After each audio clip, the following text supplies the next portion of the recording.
Agitation, 2 agitations ഞാൻ നിങ്ങളോട് അന്ന് നോട്ട് ചെയ്യാൻ പറഞ്ഞിരുന്നു. വിചാർദേ ഏതൊക്കെയാണ് 2 പ്രധാനപ്പെട്ട പ്രതിഷേധങ്ങൾ തൊഴിലാളികളുടെ ബ്രിട്ടീഷുകാർക്കെതിരായിട്ട് ഇന്ത്യയിൽ നടന്ന? Yes, great Bombay textile strike and ഒന്നുകൂടി ഉണ്ട്. നെക്സ്റ്റ് വൺ,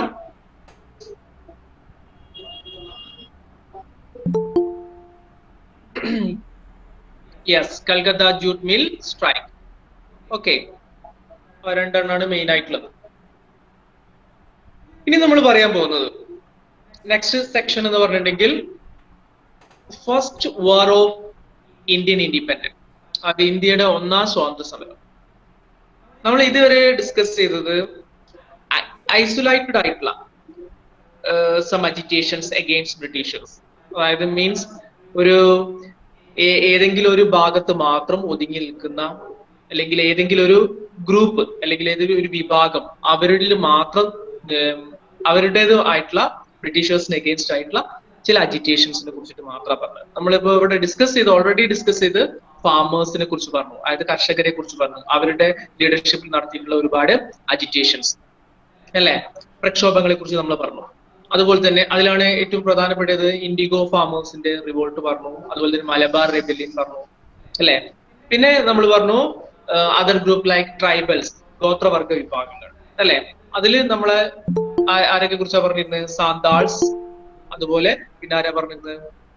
നമ്മളെ കേരളയിലുള്ള കുറിച്യാർ റിവോൾട്ടിനെ കുറിച്ച് ഡിസ്കസ് ചെയ്തു അല്ലെ. പിന്നെ പ്രീവിയസ് ക്ലാസ്സിൽ നമ്മൾ ലാബറേഴ്സിന്റെ ഓർഗനൈസേഷൻസിനെ കുറിച്ചിട്ടും പറഞ്ഞു.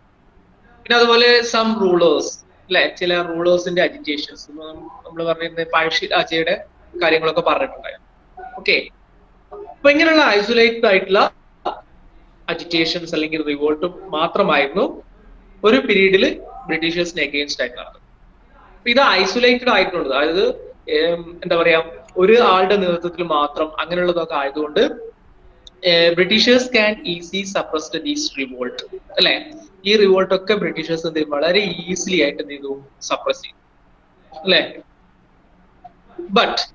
പക്ഷെ ഇൻ 1857 1857 അല്ലെ, ഈ ഒരു ഇയറിലാണ് നമ്മളെ ഇന്ത്യയിൽ ഒരു യുണൈറ്റഡ് ആയിട്ടുള്ള, അതായത് ഇന്ത്യയിലുള്ള ഒരുപാട് ഗ്രൂപ്പ്, ഇപ്പം നമ്മൾ പറഞ്ഞ മെയിൻ ആയിട്ട് ഫാമേഴ്സ് ഉണ്ട്, അതുപോലെ തന്നെ ട്രൈബൽസ് ഉണ്ട്, സം റൂളേഴ്സ് അല്ലെ, ചില ഭരണാധികാരികൾ, കോമൺ പീപ്പിൾ, ക്രാഫ്റ്റ്മെൻ, ഇങ്ങനെയുള്ള എല്ലാ ഗ്രൂപ്പിലുള്ള ആളുകളുടെ ഒരു യുണൈറ്റഡ് ആയിട്ടുള്ള ഒരു അജിറ്റേഷൻസ് എന്ന് പറയുന്നത് 1857 ആണ്. അത് ഹിസ്റ്റോറിയൻസ് പറയുന്നത് അതുവരെ ഇന്ത്യയിൽ അജിറ്റേഷൻസ് ബ്രിട്ടീഷേഴ്സിന് അഗെയിൻസ്റ്റ് ആയിട്ട് നടന്നിട്ടുണ്ടെങ്കിലും അത് ഐസൊലേറ്റഡ് ആയിട്ടുള്ളായിരുന്നു, അല്ലെങ്കിൽ ഏതെങ്കിലും ഒരു ഭാഗത്ത് മാത്രം ഒതുങ്ങി നിൽക്കുന്നതായിരുന്നു അല്ലെ. പക്ഷെ 1857 നമ്മൾ കാണുന്നത് എന്താ? 1857 നമ്മൾ കാണുന്നത് വെച്ചാൽ ഇന്ത്യയിലുള്ള പല ആളുകളും, പല ഗ്രൂപ്പിലുള്ള ആളുകളും ഒന്നിച്ചു നിന്നുകൊണ്ട് ബ്രിട്ടീഷേഴ്സിന് അഗെയിൻസ്റ്റ് ആയിട്ട് ഒരു യുണൈറ്റഡ് ആയിട്ടുള്ള ഒരു സ്ട്രഗിൾ നടത്തുന്നതാണ് 1857. അതുകൊണ്ടാണ് ഹിസ്റ്റോറിയൻസ് അതിന്റെ first independent war of India എന്ന് പറയുന്നത്, 1ാം സ്വാതന്ത്ര്യ സമരം. ഓക്കെ, അതിനെ കുറിച്ചിട്ടാണ് നമുക്ക് ഇവിടെ ഡിസ്കസ് ചെയ്യാനുള്ളത്. നിങ്ങൾക്ക് അവിടെ ടെക്സ്റ്റിൽ നിങ്ങൾക്ക് അവിടെ ഒരു ഡിസ്ക്രിപ്ഷൻ ഒക്കെ കൊടുത്തിട്ടുണ്ട്, ഒരു ഡയറി പോലെ കൊടുത്തിട്ടുണ്ട്. അതായത് 1857 മെയ് 11 ഇത് സ്റ്റാർട്ട് ചെയ്യുന്നത്, ഈ ഫസ്റ്റ് വാർ ഓഫ് ഇൻഡിപെൻഡൻസ്. അത് മീററ്റിൽ നിന്നാണ് സ്റ്റാർട്ട് ചെയ്തത്, UP-യിലെ ഉത്തർപ്രദേശിലെ മീററ്റിൽ നിന്നാണ് സ്റ്റാർട്ട് ചെയ്യുന്നത്. അത് സ്റ്റാർട്ട് ചെയ്യുന്നത് ഇന്ത്യൻ സോൾജേഴ്സ് ആണ്. ഇന്ത്യൻ സോൾജേഴ്സ് അന്ന് ബ്രിട്ടീഷേഴ്സ് അവരെ പറഞ്ഞത് സെപ്പോയിസ്, അതായത് ശിപ്പായിമാർ എന്ന പേരിലാണ് അറിയപ്പെട്ടിരുന്നത്. ഓക്കെ, അവരുടെ ഭാഗത്തു നിന്നാണ് ഈ ഒരു വാറിന്റെ സ്റ്റാർട്ടിങ് വരുന്നത്. ഓക്കെ, അപ്പൊ അത് തന്നെയാണ് നിങ്ങൾ അവിടെ ഒരു ഡിസ്ക്രിപ്ഷനിൽ കൊടുത്തിരിക്കുന്നതും അത് തന്നെയാണ് കേട്ടോ. അതായത് ഇന്ത്യൻ സോൾജേഴ്സ് എന്ത് ചെയ്യുന്നു, മീററ്റിൽ നിന്ന് ബ്രിട്ടീഷേഴ്സിന് അഗെയിൻസ്റ്റ് ആയിട്ട് ബ്രിട്ടീഷ് ഓഫീസേഴ്സും ബ്രിട്ടീഷ് ഓഫീസേഴ്സിനെ ഒക്കെ അസാസിൻ ചെയ്തുകൊണ്ട്, അതായത് കൊല ചെയ്തുകൊണ്ട് അവരെന്ത് ചെയ്യുന്നു, ഡൽഹിയിലേക്ക് വരുന്നൊരു ആ ഒരു സിറ്റുവേഷൻ ആണ് അവിടെ എക്സ്പ്ലെയിൻ ചെയ്തിട്ടുള്ളത്.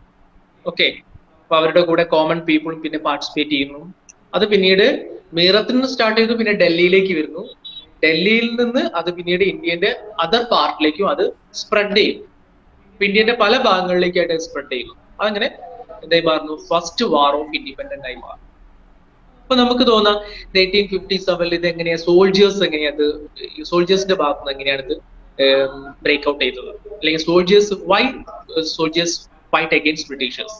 കാരണം അന്നത്തെ ഇന്ത്യൻ സോൾജേഴ്സ് എന്ന it's a part of British ഗവൺമെന്റിന്റെ പാർട്ടായിരുന്നു. പിന്നെ എന്തുകൊണ്ടാണ് വൈ ദേ ഫൈറ്റ് അഗെയിൻസ്റ്റ് ബ്രിട്ടീഷേഴ്സിന് അഗെയിൻസ്റ്റ് ആയിട്ട് എന്തുകൊണ്ട് ഫൈറ്റ് ചെയ്തു അല്ലെ? പിന്നെ ഈ സോൾജേഴ്സിന് സപ്പോർട്ട് ചെയ്തുകൊണ്ട് അതർ ഗ്രൂപ്പ്സ് ഓഫ് ഇന്ത്യയുടെ മറ്റ് ഗ്രൂപ്പ്സ്, അതായത് farmers, common people, craftsmen, other rulers, അങ്ങനെയുള്ള ആളുകളൊക്കെ ഇതിൽ പാർട്ടിസിപ്പേറ്റ് ചെയ്തു. വൈ, എന്തുകൊണ്ട് അല്ലെ? അല്ലെങ്കിൽ why this struggle known as first independent war of India എന്നുള്ള ഡൗട്ട്സ് ഒക്കെ നമ്മുടെ ഇതിൽ വരും. ഹിസ്റ്റോറിയൻസ് എന്തുകൊണ്ടാണ് ഇതിനെ ഒന്നാം സ്വാതന്ത്ര്യ സമരം എന്നൊക്കെ പറയാനുള്ള കാരണം. ഓക്കെ, നമുക്ക് അതൊക്കെ ഡിസ്കസ് ചെയ്യാം. അപ്പൊ ആ ഒരു ഇൻസിഡന്റ് നിങ്ങൾ നോക്കുക, അത് May 11, 1857 സ്റ്റാർട്ട് ചെയ്തത്. അതായത് മീററ്റിൽ ആ ഒരു ഇൻസിഡന്റ് ഉണ്ടായതിനു ശേഷം എന്ത് ചെയ്യുന്നു, നമ്മൾ സോൾജിയേഴ്സ്, സെപ്പോയിസ് എന്നറിയപ്പെടുന്ന സോൾജിയേഴ്സ് എവിടേക്കായിരുന്നു, റീച്ച് ടു ഡൽഹിയിലേക്ക് റീച്ച് ചെയ്യുന്നു. എന്നിട്ട് എന്ത് ചെയ്യുന്നു, അവിടെയുള്ള അന്ന് ഡൽഹി റൂൾ ചെയ്തിരുന്ന ലാസ്റ്റ് മുഗൾ എംപറർ എന്ന് പറഞ്ഞിട്ടുണ്ടെങ്കിൽ ബഹദൂർ ഷാ സെക്കൻഡ് ആണ്. അദ്ദേഹത്തിന് ഇന്ത്യയുടെ എംപറർ ആയിട്ട് ഡിക്ലെയർ ചെയ്യുന്നു. ഡിക്ലെയർ ചെയ്തതിനു ശേഷം എന്ത് ചെയ്യുന്നു, ഈ ഒരു മൂവ്മെന്റിനെ ഒരു എന്താ പറയാ ബിഗ് മൂവ്മെന്റ് ആയിട്ട് അവര് ലെഡ് ചെയ്യാണ് ചെയ്യും. അത് ഇന്ത്യയുടെ പല ഭാഗങ്ങളിലേക്ക് അത് സ്പ്രെഡ് ചെയ്യും. ഓക്കെ, നോക്കിക്കോളൂ. ഫസ്റ്റ് വാർ ഓഫ് ഇൻഡിപെൻഡന്റ് എവിടെയാ ഇത് സ്റ്റാർട്ട് ചെയ്യുന്ന ആ പ്ലേസ് നിങ്ങൾ ഓർക്കണം. 1 മാർക്കിന് ചോദിക്കുന്നതാണ്, മീററ്റ് ആണ് കേട്ടോ. 1 മാർക്കിന് ചോദിക്കാറുണ്ട്. അതായത് ഫസ്റ്റ് ഇൻഡിപെൻഡന്റ് വാർ ബ്രേക്ക് ഔട്ട് ചെയ്ത പ്ലേസ് ഏതാണ് കേട്ടോ. അതായത് ഒന്നാം സ്വാതന്ത്ര്യ സമരം തുടങ്ങിയത് എവിടെ വെച്ചിട്ടാണ്? മീററ്റിലാണ്, ഉത്തർപ്രദേശിലാണ് സ്ഥലം കേട്ടോ. ഞാൻ പറഞ്ഞു ഇത് സ്റ്റാർട്ട് ചെയ്യുന്നത് സോൾജേഴ്സ് ആണ് ഇത് സ്റ്റാർട്ട് ചെയ്യുന്നത്. വൈ, എന്തുകൊണ്ടാന്നുള്ളത്? അത് ഇന്ത്യൻ സോൾജേഴ്സ് അന്ന് ബ്രിട്ടീഷ് ഗവൺമെന്റിന്റെ അല്ലെങ്കിൽ ഈസ്റ്റ് ഇന്ത്യ കമ്പനിയുടെ പാർട്ടാണ് ഇന്ത്യൻ സോൾജേഴ്സ് അല്ലെ? അപ്പൊ അവർക്ക് വേണ്ടി വർക്ക് ചെയ്യുന്നത്. പക്ഷെ ഇന്ത്യൻ സോൾജേഴ്സ് ആണെങ്കിലും ഇന്ത്യൻ സോൾജേഴ്സിനോട് ഒരു ഡിസ്ക്രിമിനേഷൻ എപ്പോഴും ഈ ബ്രിട്ടീഷ് ഒഫീഷ്യൽസ് കീപ്പ് ചെയ്തിട്ടുണ്ട്. ഓക്കെ, ഇന്ത്യൻസ് ആണ്. ഇപ്പൊ സാലറി പേയ്മെന്റിലാണെങ്കിലും ബ്രിട്ടീഷ് സോൾജേഴ്സ് ഉണ്ടാവും, അവരെക്കാളും വളരെ ലോ പേയ്മെന്റ് ആണ് അല്ലെ? അതുപോലെ ഒരു അബ്യൂസ് മീൻസ് അവരോട് എപ്പോഴും ഒരു അവഗണന കാണിച്ചു ഇന്ത്യൻസിനോട് എല്ലാ തരത്തിലും. അതിൽ ഈ നമ്മളെ മിലിറ്ററിയിൽ ഉണ്ടാവും ഒരുപാട് പൊസിഷൻസ് ഉണ്ടാവും, ഒരുപാട് റാങ്കുകളൊക്കെ ഉണ്ടാവും. അതിൽ ഹൈ പൊസിഷൻസ് ഒക്കെ എപ്പോഴും ബ്രിട്ടീഷ് സോൾജേഴ്സിന് മാത്രമാണ് അവൈലബിൾ ആയിരുന്നത്. ഇന്ത്യൻ സോൾജേഴ്സിന് അതിൽ നിന്ന് എന്ത് ചെയ്യുന്നു, അവോയ്ഡ് ചെയ്തു. അത്തരത്തിലുള്ള അബ്യൂസ്മെന്റ് അങ്ങനെയുള്ള കാര്യങ്ങളൊക്കെ ഇന്ത്യൻ സോൾജേഴ്സിനെ അഗേൻസ്റ്റ് ആയിട്ട് അല്ലെ? അതുപോലെ ഇവരോട് ഭയങ്കര ഡിസ്ക്രിമിനേഷൻ ആണ് കാണിച്ചത്. ഓക്കെ, അത് മാത്രമല്ല ഇൻസൾട്ടിങ്, പലതരത്തിലുള്ള രീതിയിലുള്ള ഇൻസൾട്ടിങ് ഒക്കെ ഇന്ത്യൻ സോൾജേഴ്സ് ഫേസ് ചെയ്തു. അപ്പോ ഇതൊക്കെ നിലനിന്ന സമയത്ത് തന്നെ പെട്ടെന്നൊരു റൂമർ എന്ത് ചെയ്യുന്നു, ഇന്ത്യൻ സോൾജേഴ്സിന്റെ ഇടയിൽ പരക്കുന്നു. അതായത് ബ്രിട്ടീഷേഴ്സ് തന്നെ ഉണ്ടാക്കിയ റൂമറാണ്. റൂമർ എന്ന് പറഞ്ഞിട്ടുണ്ടെങ്കിൽ അതാണ് മെയിൻ ആയിട്ട് ആ ഒരു 1857 തന്നെ ഈ ഒരു ഫസ്റ്റ് വാർ ഓഫ് ഇൻഡിപെൻഡന്റ് അത് ബ്രേക്ക് ഔട്ട് ചെയ്യാനുള്ള കാരണം അല്ലെ? എന്താ നോക്കൂ, നിങ്ങളിത് 7th സ്റ്റാൻഡേർഡിൽ പഠിച്ചിട്ടുണ്ടോ? ആ റൂമർ എന്താന്ന് പറഞ്ഞിട്ടുണ്ടെങ്കിൽ, നെബാനൊക്കെ ലേറ്റ് ആണല്ലോ. നെബാൻ എന്താണ് റൂമർ എന്ന് പറഞ്ഞിട്ടുണ്ടെങ്കിൽ, that the cartridge in the newly supplied Enfield rifles were greased with fat of cows and pigs. അതായത് ഇവർ ഉപയോഗിക്കുന്ന എൻഫീൽഡ് റൈഫിൾസ് അല്ലെ, അതിന്റെ കാട്രിഡ്ജ് മീൻസ് തിര, അത് എന്തുകൊണ്ട് ഗ്രീസ് ചെയ്തിരിക്കുന്നതാണ്? അത് അതിലൊരു കൊഴുപ്പ് അടങ്ങിയിട്ടുണ്ട് എന്ന് പറഞ്ഞത്. മീൻസ് എന്താണ്, fat of cows and pig. അതായത് ആ കാട്രിഡ്ജില് എന്ത് ഗ്രീസ് ചെയ്തിട്ടുണ്ട്? Fat of cows and pigs. അത് പശുവിന്റെയും പന്നിയുടെയും എന്താണ് ഫാറ്റ് ആണ് അതിൽ ഗ്രീസ് ചെയ്യാൻ ഉപയോഗിച്ചിരിക്കുന്നത്. അപ്പൊ ഈ കാട്രിഡ്ജ് കടിച്ചിട്ട് വേണം അത് അവർക്ക് ഇതിൽ എന്ത് ചെയ്യാൻ വേണ്ടിട്ട്, ഇതിൽ തോക്കിൽ നിറയ്ക്കാനൊക്കെ. അപ്പൊ ഇങ്ങനെയുള്ള ഒരു കാര്യം വന്നപ്പോ ഇത് ശരിക്കും പറയുകയാണെങ്കിൽ ഇന്ത്യൻ സോൾജേഴ്സിന്റെ റിലീജിയസ് ആയിട്ടുള്ള ഫീലിങ്സിനെ ഇൻസൾട്ട് ചെയ്യുന്ന രീതിയിലല്ല. അതായത് അത് പറയുകയാണെങ്കിൽ അവരെ പ്രൊവോക്ക് ചെയ്യാണ് ചെയ്യുന്നത്. മീൻസ് ഇവിടെ റിലീജിയസ് സെന്റിമെന്റ്സിനെ പ്രൊവോക്ക് ചെയ്തു എന്നാണ് പറഞ്ഞത്. It wounded the religious sentiments of Hindu and Muslim soldiers. അത് പറയാനുള്ള കാരണം എന്ന് വെച്ചാൽ നമ്മളെ ഹിന്ദുസിന് ഈ കൗ, അത് പശു എന്ന് പറഞ്ഞിട്ടുണ്ടെങ്കിൽ ഒരു ഹോളി ആനിമൽ ആണ്. മീൻസ് അതിനെ വളരെ പ്രൊട്ടക്റ്റീവ് ആയിട്ടാണ് നമ്മൾ കൺസിഡർ ചെയ്യുന്നത്. അത് നമ്മൾ കേരളയിൽ അത്ര അധികം കണ്ടിട്ടില്ലെങ്കിലും നോർത്തേൺ സ്റ്റേറ്റിലൊക്കെ നമുക്ക് പോയാൽ കാണാം അത് വളരെ രീതിയിൽ എന്താ പറയാ ഒരു അഡ്മയർ ചെയ്യുന്ന പശുവിനെ അത്രയും നല്ല ആരാധിക്കുന്ന ഒരു ജനതയാണ് ഇന്ത്യൻ ഹിന്ദുസ് എന്ന് പറയുന്നത്.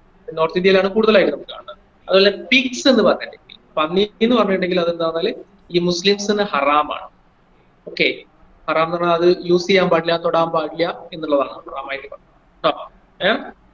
അതായത് മതത്തിനെതിരായിട്ടാണ് അത് പറഞ്ഞത്. അപ്പൊ ഇങ്ങനെ റൂമർ അന്ന് ഇന്ത്യൻ സോൾജേഴ്സിനെ ഇൻസൾട്ട് ചെയ്യുക എന്നുള്ളത് ബ്രിട്ടീഷ് ഒഫീഷ്യൽസിന്റെ ഒരു മെയിൻ ആയിട്ടുള്ള ഹോബിയായിരുന്നു. അപ്പൊ അതിന്റെ പാർട്ടായിട്ട് ഇങ്ങനെ ഒരു റൂമർ എന്ത് ചെയ്തു, പരത്തി. ഓക്കെ, അപ്പൊ അതില് റിയാലിറ്റി ഉണ്ടാവണമെന്നില്ല, പക്ഷെ ഇങ്ങനെ റൂമർ പരത്തി. അത് ശരിക്കും പറയുകയാണെങ്കിൽ ഇന്ത്യൻ സോൾജേഴ്സിന്റെ റിലീജിയസ് ബിലീഫ്സിനെ അല്ലെങ്കിൽ റിലീജിയസ് സെന്റിമെന്റ്സിനെ പ്രൊവോക്ക് ചെയ്യല് വൂണ്ട് ചെയ്യുന്ന രീതിയിൽ. ഇതാണ് പെട്ടെന്നൊരു അവിടെ ഒരു സോൾജേഴ്സിന്റെയും ബ്രിട്ടീഷേഴ്സിന് അഗേൻസ്റ്റ് ആയിട്ട് ഒരു ഫൈറ്റ് ഒക്കെ അവിടെ സ്റ്റാർട്ട് ചെയ്യാനുള്ളത്. ഓക്കെ, ക്ലിയർ അല്ലേ? എല്ലാവർക്കും ശ്രദ്ധിക്കുന്നുണ്ടോ? ഷഹീല മയൂർ അത് വീഡിയോ ഓൺ ആക്കിയിട്ടുണ്ടല്ലോ. Please listen. ഷഹീല.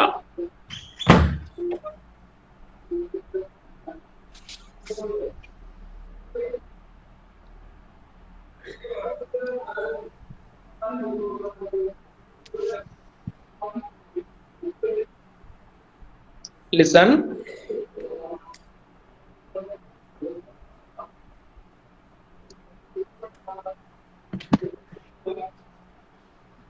Okay. ഇപ്പൊ മുസ്ലിം സോൾജേഴ്സും ഹിന്ദു സോൾജേഴ്സിന്റെയും റിലീജിയസ് സെന്റിമെന്റ്സിനെ പ്രൊവോക്ക് ചെയ്യുന്ന ഒരു റൂമർ ആയിരുന്നു ഇത്. അപ്പൊ ഇന്ത്യൻ സോൾജേഴ്സ് എന്ത് ചെയ്തു? Who were unwilling to use the new cartridge were punished by the officers. അപ്പൊ ഇങ്ങനെ ഒരു റൂമർ പരത്തും ചെയ്തു. അപ്പൊ ഇന്ത്യൻ സോൾജേഴ്സ് വില്ലിങ് ആയില്ല ഈ കാട്രിഡ്ജ്, അതായത് ഈ ഇങ്ങനെയുള്ള തിരകള് ഉപയോഗിക്കാൻ വില്ലിങ് ആയില്ല. അപ്പൊ അൺവില്ലിങ് ആവുന്ന, അതായത് വിസമ്മതിക്കുന്ന സോൾജേഴ്സിന് എന്താ ചെയ്യാറ്? വലിയ പണിഷ്മെന്റ് ബ്രിട്ടീഷേഴ്സ് നൽകിയിരുന്ന ആ സമയം. ഓക്കെ, അതിൽ ഏറ്റവും വലിയൊരു ഇൻസിഡന്റ് എന്ന് പറഞ്ഞാല് ബാരക്പൂർ എന്ന് പറഞ്ഞിട്ടൊരു മിലിറ്ററി ക്യാമ്പ് ഉണ്ട്. അത് ബംഗാളിലാണ്. അവിടെ ഉള്ള ഒരു ഇന്ത്യൻ സോൾജറാണ് മംഗൽ പാണ്ഡെ. ഓക്കെ, ബാരക്പൂർ ബംഗാളിലാണ്. അവിടെയുള്ള ആ മിലിറ്ററി ക്യാമ്പിലെ മംഗൽ പാണ്ഡെ എന്ന് പറഞ്ഞ ഒരു ഇന്ത്യൻ സോൾജേഴ്സിനെ ബ്രിട്ടീഷ് ഒഫീഷ്യൽസ് എന്ത് ചെയ്തു? കമ്പൽ ചെയ്തു. എന്തിനു വേണ്ടിയിട്ട്? യൂസ് ദിസ് കാട്രിഡ്ജ്, ഈ കാട്രിഡ്ജ് യൂസ് ചെയ്യാൻ. പക്ഷെ നമ്മളെ മംഗൽ പാണ്ഡെ അതിനെന്ത് ചെയ്തു? വിസമ്മതിച്ചു. അല്ലെ, അദ്ദേഹത്തിനെ ഫോഴ്സ് ചെയ്യാൻ ചെയ്തു കേട്ടോ, ന്യൂ കാട്രിഡ്ജ് യൂസ് ചെയ്യാൻ വേണ്ടി. അപ്പൊ അതിന് വിസമ്മതിച്ച ഈ മംഗൽ പാണ്ഡെ എന്താ ചെയ്തത്? ബ്രിട്ടീഷ് ഓഫീസറെ ഷൂട്ട് ചെയ്തു. ഓക്കെ, ആ ഓഫീസർ ആരാണോ അദ്ദേഹത്തിനെ ഫോഴ്സ് ചെയ്തിരുന്നത് ആ ബ്രിട്ടീഷ് ഓഫീസേഴ്സിന് അദ്ദേഹം ചെയ്തു ഷൂട്ട് ചെയ്ത സമയത്ത് നമ്മളെ അദ്ദേഹത്തിനെ അറസ്റ്റ് ചെയ്തു, പിന്നീട് ഹാങ് ചെയ്തു എന്നാണ് പറഞ്ഞത്. ഈ ഒരു ഇൻസിഡന്റ് ആണ് പിന്നീട് ഇന്ത്യൻ സോൾജേഴ്സിനിടയിൽ ഭയങ്കര ഒരു എന്താ പറയാ പ്രൊവോക്ക് ചെയ്യുകയും അവരെ ബ്രിട്ടീഷേഴ്സിന് അഗേൻസ്റ്റ് സ്ട്രോങ് ആയിട്ടുള്ള ഫൈറ്റിങ്സ്, അതായത് ബ്രിട്ടീഷ് ഓഫീസേഴ്സ് അറ്റാക്ക് ചെയ്യാം, ബ്രിട്ടീഷ് സോൾജേഴ്സിനെ അസാസിനേറ്റ് ചെയ്യാം, അങ്ങനെയുള്ള കാര്യം. ആ ഒരു ഇൻസിഡന്റ് ആണ് നിങ്ങൾക്ക് അവിടെ ഫസ്റ്റിൽ കൊടുത്തിരിക്കുന്നത് കേട്ടോ. നിങ്ങളെ ഒരു ഡയറി പോലെ കൊടുത്തിരിക്കുന്നത്. ഒരു സമയത്ത് അവർ ആ ഒരു അസാസിനേഷൻ ബ്രിട്ടീഷേഴ്സിന് അഗേൻസ്റ്റ് ആയിട്ടൊക്കെ നടത്തിയിട്ട് അവർ മീററ്റിൽ നിന്ന് പിന്നീട് എന്ത് ചെയ്യാണ്? ഇവിടേക്ക് വരികയാണ്. ബംഗാളിലാണെങ്കിൽ മംഗൽ പാണ്ഡെന്റെ ഇൻസിഡന്റ് നടത്തിയെങ്കിലും പിന്നീട് മീററ്റിൽ ഈ ഒരു ഇത് നടത്തിയതിനു ശേഷം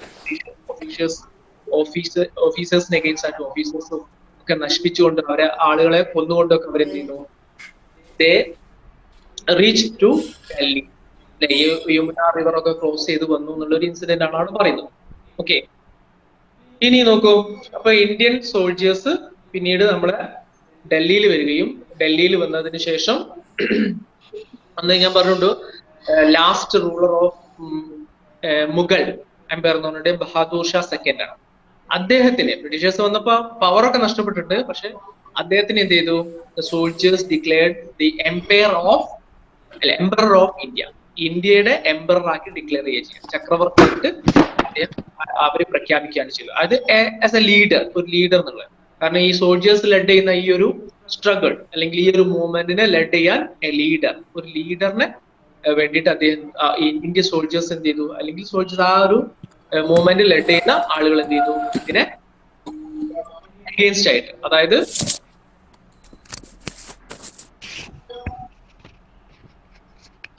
ഇവർക്ക് അഗെയിൻസ്റ്റ് ആയിട്ട്, അതായത് ബ്രിട്ടീഷേഴ്സിന് അഗെയിൻസ്റ്റ് ആയിട്ട് ഒരു റൂളറെ എന്ത് ചെയ്തു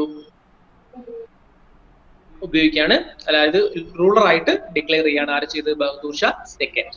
ഓക്കെ, നോക്കൂ നെക്സ്റ്റ് പറയുന്നത്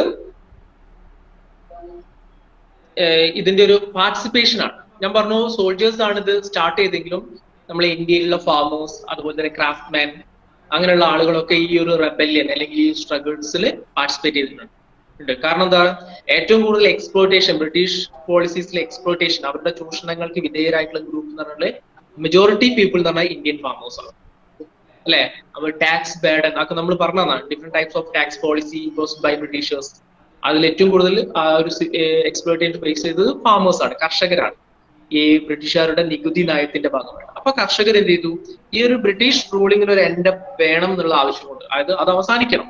അതുകൊണ്ട് എന്ത് ചെയ്തു സോൾജേഴ്സിനെ കൂടെ അവർ ജോയിൻ ചെയ്തു. അതുപോലെ തന്നെ ക്രാഫ്റ്റ്മാനെ കുറിച്ച് നമ്മൾ പറഞ്ഞിട്ടുണ്ട്, ഇന്ത്യൻ വീവേഴ്സ്, അതിലെ പോട്ടറി മേക്കേഴ്സ്, ടാനിങ്ങിനെ കുറിച്ചൊക്കെ നമ്മൾ പറഞ്ഞതാ. അത് അങ്ങനെയുള്ള ഇൻഡസ്ട്രീസ് ഒക്കെ ഇത് ഡിസ്ട്രോയ് ചെയ്യപ്പെടാൻ അല്ലെങ്കിൽ ഡിക്ലൈൻ ചെയ്യാനുള്ള മെയിൻ റീസൺ എന്ന് പറഞ്ഞാൽ ബ്രിട്ടീഷ് ഈസ്റ്റ് ഇന്ത്യ കമ്പനിയാണ്. അപ്പൊ they also joined with soldiers അല്ലെ, ഇന്ത്യൻ പട്ടാളക്കാരുടെ കൂടെ ഇവരും കേട്ടോ. പിന്നെ അത് മാത്രമല്ല നമുക്ക് പറയാനുള്ളത്, ഇവിടെ സം റൂളേഴ്സ് ഇൻ ഇന്ത്യയിലെ some rulers they also joined with soldiers, അല്ലെങ്കിൽ they also participated in the first independent war of India. Why എന്തുകൊണ്ടാണ്? അതിൽ മെയിൻ ആയിട്ട് പറഞ്ഞ് ഇന്ത്യയിലെ ചില റൂളേഴ്സിന് ഡോക്ട്രിൻ ഓഫ് ലാപ്സ് എന്ന പോളിസിന്റെ ബേസിൽ, അത് ബ്രിട്ടീഷേഴ്സ് ഇൻട്രൊഡ്യൂസ് ചെയ്ത പോളിസിയാണ് ഡോക്ട്രിൻ ഓഫ് ലാപ്സ്, അതായത് ദത്തവകാശ നിരോധന നിയമം. അതായത് മക്കളില്ലാത്ത എന്ത് ചെയ്യാം, ഈ ഭരണാധികാരികൾക്ക് മക്കളെ എന്ത് ചെയ്യാം, ദത്തെടുക്കാൻ പറ്റില്ല, ദത്തവകാശ നിരോധനം അല്ലെ. അങ്ങനെ ദത്തെടുക്കാൻ പറ്റാത്ത ഈ റൂളേഴ്സിന്റെ അവർ റൂൾ ചെയ്യുന്ന പ്ലേസ് അല്ലെങ്കിൽ അവരുടെ പ്രിൻസ്ലി സ്റ്റേറ്റ് എന്നാണെന്ന് പറയാം, നാട്ടുരാജ്യങ്ങൾ, അത് ആര് പിടിച്ചെടുത്തിരുന്നു, അല്ലെങ്കിൽ അനക്സ്ഡ് ബൈ ബ്രിട്ടീഷേഴ്സ് അല്ലെ, ബ്രിട്ടീഷേഴ്സ് പിടിച്ചെടുത്തു. കാരണം ഇങ്ങനെയുള്ള റൂളേഴ്സിന് ഇനി അവിടെ കണ്ടിന്യൂ ചെയ്യണമെങ്കിൽ അവർക്ക് സ്വന്തമായിട്ട് ആര് വേണം, മക്കൾ വേണം. അപ്പൊ അങ്ങനെ ഇല്ലാത്ത ആളുകൾ എന്ത് ചെയ്തിരുന്നു, ഇങ്ങനെ ദത്തെടുത്തിരുന്നു അല്ലെ. പക്ഷെ അതിനെ എന്ത് ചെയ്തുകൊണ്ട് നിരോധിച്ചുകൊണ്ടാണ് ഡോക്ട്രിൻ ഓഫ് ലാപ്സ് എന്ന ഒരു നിയമം കൊണ്ടുവന്നത്, ദത്തവകാശ നിരോധന നിയമം അല്ലെ. ആ നിയമം വന്നപ്പോ ഇങ്ങനെയുള്ള റൂളേഴ്സിന് എന്ത് ചെയ്യാൻ കഴിഞ്ഞില്ല, അടുത്ത അവകാശിയെ കണ്ടെത്താൻ കഴിഞ്ഞില്ല. അപ്പൊ അത്തരത്തിലുള്ള പ്ലേസ് എന്ത് ചെയ്തു, അവിടെ ബ്രിട്ടീഷേഴ്സ് പറഞ്ഞിരുന്ന അങ്ങനെയുള്ള സ്ഥലങ്ങളിൽ എന്താ പറഞ്ഞത് എന്ന് പറഞ്ഞാൽ ഇൻഎഫിഷ്യന്റ് റൂൾ ആണ് നടക്കുന്നതെന്നൊക്കെ പറഞ്ഞിട്ട് ഒരു റീസൺ പറഞ്ഞ, ആ എഫിഷ്യന്റ് ആയിട്ടുള്ള റൂളിംഗ് അവിടെ നടക്കുന്നില്ല എന്നൊക്കെ പറഞ്ഞിട്ട് ദേ അനക്സ്ഡ് ദീസ് പ്ലേസസ്, ഈ സ്ഥലങ്ങളൊക്കെ അവർ പിടിച്ചു അല്ലെ. അപ്പൊ അങ്ങനെ സം റൂളേഴ്സ് ഇൻ ഇന്ത്യയിൽ ചില റൂളേഴ്സിന് ദേ ലോസ്റ്റ് ദിയർ പവർ, അവർക്ക് അവരുടെ പവർ നഷ്ടപ്പെട്ടിട്ടുണ്ടായി. ഓക്കെ, അപ്പൊ ദാറ്റ് റൂളേഴ്സ്, അങ്ങനെയുള്ള rulers they also join to this movement, അവരും ഇങ്ങനെയുള്ള ഈ മൂവ്മെന്റിൽ ജോയിൻ ചെയ്യാൻ ചെയ്തു. ഓക്കെ, അപ്പോ അങ്ങനെയുള്ള റൂളേഴ്സിന്റെ പാർട്ടിസിപ്പേഷനും ഇതിലുണ്ടായി. ഓക്കെ, കിങ്സ്, അതുപോലെ സെപ്പോയിസ്, കോമൺ പീപ്പിൾ അല്ലെ, അതായത് ഫാമേഴ്സ്, ക്രാഫ്റ്റ്മാൻ, ഇങ്ങനെയുള്ള ആളുകളൊക്കെ ഇതിലുണ്ടായിരുന്നു. ഇപ്പോ അതിൽ മെയിൻ ആയിട്ടുള്ള റൂളേഴ്സിന് പറയുകയാണെങ്കിൽ നമ്മളിപ്പോ ബഹദൂർ ഷാ സെക്കൻഡ് പറഞ്ഞു, താന്തിയ തോപ്പി, റാണി ലക്ഷ്മി ബായ്, ബീഗം ഹസ്രത് മഹൽ, ഇവരൊക്കെ മെയിൻ ആയിട്ടുള്ള റൂളേഴ്സ് ആണ് കേട്ടോ. അവരൊക്കെ ഇന്ത്യൻ ഫസ്റ്റ് വാർ ഓഫ് ഇൻഡിപെൻഡൻസിൽ പാർട്ടിസിപ്പേറ്റ് ചെയ്ത ആളുകൾ. അത് നിങ്ങൾക്ക് ടെക്സ്റ്റിൽ ഒരു ടേബിൾ കാണാൻ പറ്റും. അവരൊക്കെ ഓരോ പാർട്ടിലാണ് അവര് എന്ത് ചെയ്തിട്ട് ഈ first war of independence led ചെയ്തത്. ഇപ്പൊ ഡൽഹി ആണെങ്കിൽ ബഹദൂർ ഷാ സെക്കൻഡ് ആണ്, അതുപോലെ തന്നെ ഝാൻസി ആണെങ്കിൽ റാണി ലക്ഷ്മി ബായ്, ലക്നൗ ബീഗം ഹസ്രത് മഹൽ, കാൺപൂരിൽ 2 പേരുണ്ട്, നാനാ സാഹിബ്, താന്തിയ തോപ്പി, ഫൈസാബാദില് മൗലവി അഹമ്മദ് ഉള്ള. These are the main leaders അല്ലെ. അവര് ആ മൂവ്മെന്റിനെ ലെഡ് ചെയ്ത സെന്ററിന്റെ പേരുമാണ് കൊടുത്തത്. ഇത് മെയിൻ ആയിട്ട് മാച്ച് ദ ഫോളോയിങ്ങിൽ ആണ് ചോദിക്കാറുള്ളത് കേട്ടോ, കറക്റ്റ് ആയിട്ട് പഠിച്ചു വെക്കാം. ഓക്കെ, ഇപ്പൊ സ്ട്രഗിൾ സ്റ്റാർട്ട് ചെയ്തു. അതില് മെയിൻ ആയിട്ട് നമുക്ക് പറയുന്നത് ബ്രിട്ടീഷേഴ്സിന്റെ ഓഫീസേഴ്സും അങ്ങനെയുള്ള കാര്യങ്ങളൊക്കെ അറ്റാക്ക് ചെയ്തു, ബ്രിട്ടീഷേഴ്സിനെ അറ്റാക്ക് ചെയ്തു. അതുപോലെ തന്നെ they also attacked money lenders അല്ലെ, അതായത് കൊള്ളപ്പലിശക്കാരുണ്ടാവില്ല, അവരെയും അറ്റാക്ക് ചെയ്തു. കാരണം അവരും ഈ ബ്രിട്ടീഷേഴ്സിനെ സപ്പോർട്ടീവ് ആയിട്ടാണ് ഫാമേഴ്സിനെ ഏറ്റവും കൂടുതൽ എക്സ്പ്ലോയിറ്റ് ചെയ്ത് ചൂഷണം ചെയ്തിട്ടുള്ളത് മണി ലെൻഡേഴ്സും അല്ലെ. അതുപോലെ അവരുടെ അക്കൗണ്ട് ബുക്സ്, അതുപോലെ തന്നെ ഡോക്യുമെന്റ്സ് ഓഫ് ട്രാൻസാക്ഷൻ ഡീഡ്സ്, അങ്ങനെയുള്ള അത് ഇതിനെ കുറിച്ച് എഴുതി വെച്ചിരുന്ന രേഖകളും കാര്യങ്ങളും ഒക്കെ ഉണ്ടാവില്ല, അതൊക്കെ ഇവര് നശിപ്പിച്ചു എന്നാണ് പറഞ്ഞത് കേട്ടോ. പിന്നെ ഒരു ഇമ്പോർട്ടന്റ് ഫീച്ചർ ആയിട്ട് പറയുന്നത് active participation of common people, സാധാരണക്കാരായിട്ടുള്ള ആളുകളുടെ പാർട്ടിസിപ്പേഷൻ, പങ്കാളിത്തം ഈ ഫസ്റ്റ് വാർ ഓഫ് ഇൻഡിപെൻഡൻസ് ഉണ്ടായിരുന്നു അല്ലെ.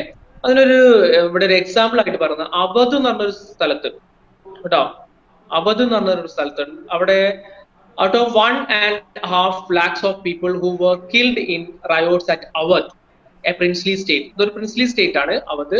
അപ്പൊ അവിടെ ബ്രിട്ടീഷ് ഈ ഒരു മൂവ്മെന്റിൽ കില്ല് ചെയ്യപ്പെട്ട ആളുകളുടെ എണ്ണം എന്ന് പറഞ്ഞിട്ടുണ്ടെങ്കിൽ 1.5 lakh ആണ് പറഞ്ഞത്. അതില് 1 lakh were common people. അതിൽ 1 lakh ആരായിരുന്നു? Common people. ആ ഒരു ആളുകൾ കൊല്ലപ്പെട്ടതിന്റെ കണക്ക് നോക്കിയപ്പോൾ 1 lakh ആര് തന്നെയാണ്? കോമൺ പീപ്പിൾ ആണ്. അപ്പൊ അതിൽ നിന്ന് മനസ്സിലാക്കുന്നത് എന്താ പറഞ്ഞാൽ പാർട്ടിസിപ്പേഷൻ ഓഫ് കോമൺ പീപ്പിൾ, സാധാരണ ജനങ്ങളുടെ പങ്കാളിത്തം ഈ ഫസ്റ്റ് വാർ ഓഫ് ഇൻഡിപെൻഡൻസിൽ ഉണ്ടായിരുന്നു എന്നുള്ളതാണ്. ഓക്കെ, അപ്പൊ ഇതുകൊണ്ടാണ് ഇത് പറയുന്നത് ഇത് ഫസ്റ്റ് വാർ ഓഫ് ഇൻഡിപെൻഡന്റ് ആണ്, അല്ലെങ്കിൽ ഇന്ത്യയിലെ ആദ്യത്തെ യുണൈറ്റഡ് വാർ അഗെയിൻസ്റ്റ് ബ്രിട്ടീഷേഴ്സ് എന്നുള്ളത് അല്ലെ എന്ന് പറയാനുള്ള കാരണം. പിന്നെ ഇനി വേറൊരു ഒരു ഫീച്ചർ എന്ന് പറഞ്ഞത് real strength of the rebellion was the Hindu Muslim unity. ഈ ഒരു മൂവ്മെന്റിന്റെ ഫസ്റ്റ് വാർ ഓഫ് മൂവ്മെന്റിന്റെ ഇൻഡിപെൻഡന്റ് മൂവ്മെന്റിന്റെ വേറൊരു ഫീച്ചർ എന്ന് പറഞ്ഞിട്ട് ഹിന്ദു മുസ്ലിം യൂണിറ്റിയാണ് അല്ലെ. അതായത് ഇന്ത്യൻ കൾച്ചർ നമുക്കറിയാൻ പറയും പറ്റും, ഡിഫറെന്റ് കൈൻഡ്സ് ഓഫ് റിലീജിയൻ അല്ലെ, അതിന്റെ എല്ലാത്തിന്റെയും കൂടി ഒരു സംഗമ ഭൂമി എന്ന് പറയാം, എല്ലാം കൂടിക്കലർന്നിട്ടുള്ള ഒരു സ്ഥലമാണ് ഇത് നമ്മൾ ഇന്ത്യ എന്ന് പറയുന്നത്. അതായത് ബ്രിട്ടീഷേഴ്സ് ഉള്ള സമയത്ത് ഒരു യൂണിറ്റി ഒന്നും ഇല്ലെങ്കിലും ഈ ഒരു നമ്മുടെ കൾച്ചർ ഇങ്ങനെയാണ്. അപ്പോൾ ഈ ഒരു ഫസ്റ്റ് വാർ ഓഫ് ഇൻഡിപെൻഡന്റിൽ നമ്മൾ കാണുന്ന ഹിന്ദു മുസ്ലിം യൂണിറ്റി ഉണ്ട്. അതിനൊരു എക്സാമ്പിൾ ആയിട്ട് ഞാൻ പറഞ്ഞത് എന്താ അറിയോ, നമ്മളെ ഇന്ത്യൻ സോൾജേഴ്സ് നേരത്തെ അവിടെ അവരാണ് ഇത് ബ്രേക്ക് ഔട്ട് ചെയ്തതെന്ന് പറഞ്ഞു അല്ലെ. ബ്രിട്ടീഷേഴ്സിന് അഗേൻസ്റ്റ് ആയിട്ട് ഫസ്റ്റ് സ്റ്റാർട്ട് ചെയ്തത് അവരാണെന്ന് പറഞ്ഞു. അങ്ങനെ അവരെന്ത് ചെയ്തു പറഞ്ഞാല് ഈ ഡൽഹിയിലേക്ക് വന്നിട്ട് മുസ്ലിം റൂളർ ആയിട്ടുള്ള ബഹദൂർ ഷാ സെക്കൻഡിനെയാണ് ലീഡർ ആയിട്ട് ഡിക്ലെയർ ചെയ്യുന്നത്. അപ്പൊ അവിടെ തന്നെ കാണാൻ പറ്റും നോ റിലീജിയസ് ഡിസ്ക്രിമിനേഷൻ, അവിടെ മതപരമായിട്ടുള്ള വിവേചനങ്ങളൊന്നുമില്ല അല്ലെ. അവരിത് ഹിന്ദു മുസ്ലിം യൂണിറ്റിന്റെ ഏറ്റവും വലിയൊരു എക്സാമ്പിൾ ആണ്. പിന്നെ കോമൺ പീപ്പിളിന്റെ പാർട്ടിസിപ്പേഷൻ നോക്കുകയാണെങ്കിൽ അത് ആരൊക്കെ ഉണ്ട്? ഹിന്ദുസും മുസ്ലിംസും എല്ലാവരും ഉണ്ടായി അല്ലെ. ഈ ബ്രിട്ടീഷ് ഈസ്റ്റ് ഇന്ത്യ കമ്പനിയുടെ ഈ ഒരു എക്സ്പ്ലോയിറ്റേഷൻ അങ്ങനെയുള്ള പ്രോബ്ലം എന്ന് പറഞ്ഞാൽ it's A common factor of Indian people അല്ലെ. ഇന്ത്യൻ പീപ്പിളിന്റെ ഒരു കോമൺ ഫാക്ടർ ആയിട്ടാണ് ആ സമയത്ത് ഉണ്ടായത് അല്ലെ. ദേ ഓൾ വാണ്ടഡ് ടു, അവരെല്ലാവരും ആഗ്രഹിച്ചിരുന്നത് എന്താ? ബ്രിട്ടീഷേഴ്സ് ഇവിടുന്ന് ലീവ് ചെയ്യാം അല്ലെ, ബ്രിട്ടീഷേഴ്സ് ഇവിടെ വിട്ടുപോകാനാണ് അവർ ആഗ്രഹിച്ചത് അല്ലെ. അപ്പൊ ദേ വാണ്ട് ഇൻഡിപെൻഡന്റ് അല്ലെ, അവരെന്താ ആഗ്രഹിച്ചു? സ്വാതന്ത്ര്യം ആഗ്രഹിച്ചു. അപ്പൊ അത് എല്ലാ വിഭാഗങ്ങളുടെയും ഒരു പാർട്ടിസിപ്പേഷൻ ഉണ്ടായി കേട്ടോ. പിന്നെ വേറെ എന്ന് പറയുന്നത് എന്താന്ന് പറഞ്ഞാൽ spirit of cooperation existed among the soldiers, common people, leaders അല്ലെ. സാധാരണ ആളുകളും ലീഡേഴ്സിന്റെയും സോൾജേഴ്സിന്റെയും ഒരു കോപ്പറേഷൻ ഇതിൽ എല്ലാത്തിലും ഉണ്ടായിരുന്നു. അതുകൊണ്ടൊക്കെ തന്നെയാണ് ഇതിനെ പറഞ്ഞ ഒന്നാം സ്വാതന്ത്ര്യ സമരം എന്ന് പറയാനുള്ള കാരണം കേട്ടോ. ഇവര് ആദ്യം ഡൽഹിയാണ് ക്യാപ്ചർ ചെയ്യുന്നത്. അത് ഞാൻ നേരത്തെ പറഞ്ഞു, നമ്മൾ ഫസ്റ്റ് തന്നെ അതിനെ കുറിച്ച് പറഞ്ഞിട്ട് ഡൽഹി ക്യാപ്ചർ ചെയ്തിട്ട് ബഹദൂർ ഷാ സെക്കൻഡിനെ ആരായിട്ട് ഡിക്ലെയർ ചെയ്യുന്നത്? എംപറർ ആയിട്ട് ഡിക്ലെയർ ചെയ്യുന്നു അല്ലെ. പിന്നെ ഞാൻ മെയിൻ ആയിട്ട് പറഞ്ഞത് എന്താന്ന്, ഇവിടെ ഓരോ സെന്റേഴ്സ് കൊടുത്തിട്ടുണ്ട്. ഡൽഹി ലെഡ് ചെയ്തിരുന്ന ലീഡർ ആരാ? ബഹദൂർ ഷാ സെക്കൻഡ് ആണ്. ഝാൻസി ആരെ ലെഡ് ചെയ്തിരുന്നത്? ഝാൻസി. ഓരോ പ്ലേസ് ഓരോ ലീഡേഴ്സിനാണ് കൊടുത്തിരുന്നത്, അവരുടെ കൺട്രോളാണ് അവിടെ മൂവ്മെന്റ് നടന്നിരുന്നത് കേട്ടോ. ഇവർക്ക് എല്ലാവർക്കും ഇടയിൽ ഒരു കോപ്പറേഷൻ ഉണ്ടായിരുന്നു. ഓക്കെ, ഝാൻസി ലെഡ് ചെയ്തിരുന്ന ആരാ? ഝാൻസി റാണി ലക്ഷ്മിബായ്. അതുപോലെ ലക്നൗ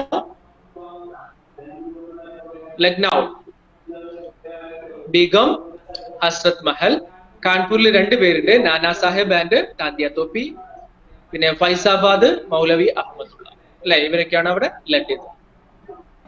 പക്ഷെ ഇവിടെയും നമുക്ക് എന്താ അറിയോ, ഈ ഒരു ഫസ്റ്റ് വാർ ഓഫ് ഇൻഡിപെൻഡൻസ് നമ്മൾ ഹിസ്റ്റോറിയൻസ് ഇതിന് പറയുന്നുണ്ടെങ്കിലും ഇതൊരു സക്സസ് ആയിട്ടില്ല അല്ലെ, ഇതും ഫെയിലിയർ ആയി. കാരണം എന്താന്ന് പറഞ്ഞാൽ വെപ്പൺ പവർ തന്നെയാണ്. നമുക്കറിയാൻ പറ്റും ബ്രിട്ടീഷേഴ്സിന്റെ അത്രയുള്ള ഒരു വെപ്പൺ പവർ നമുക്കില്ല, ആയുധ ബലം നമുക്കില്ല അല്ലെ.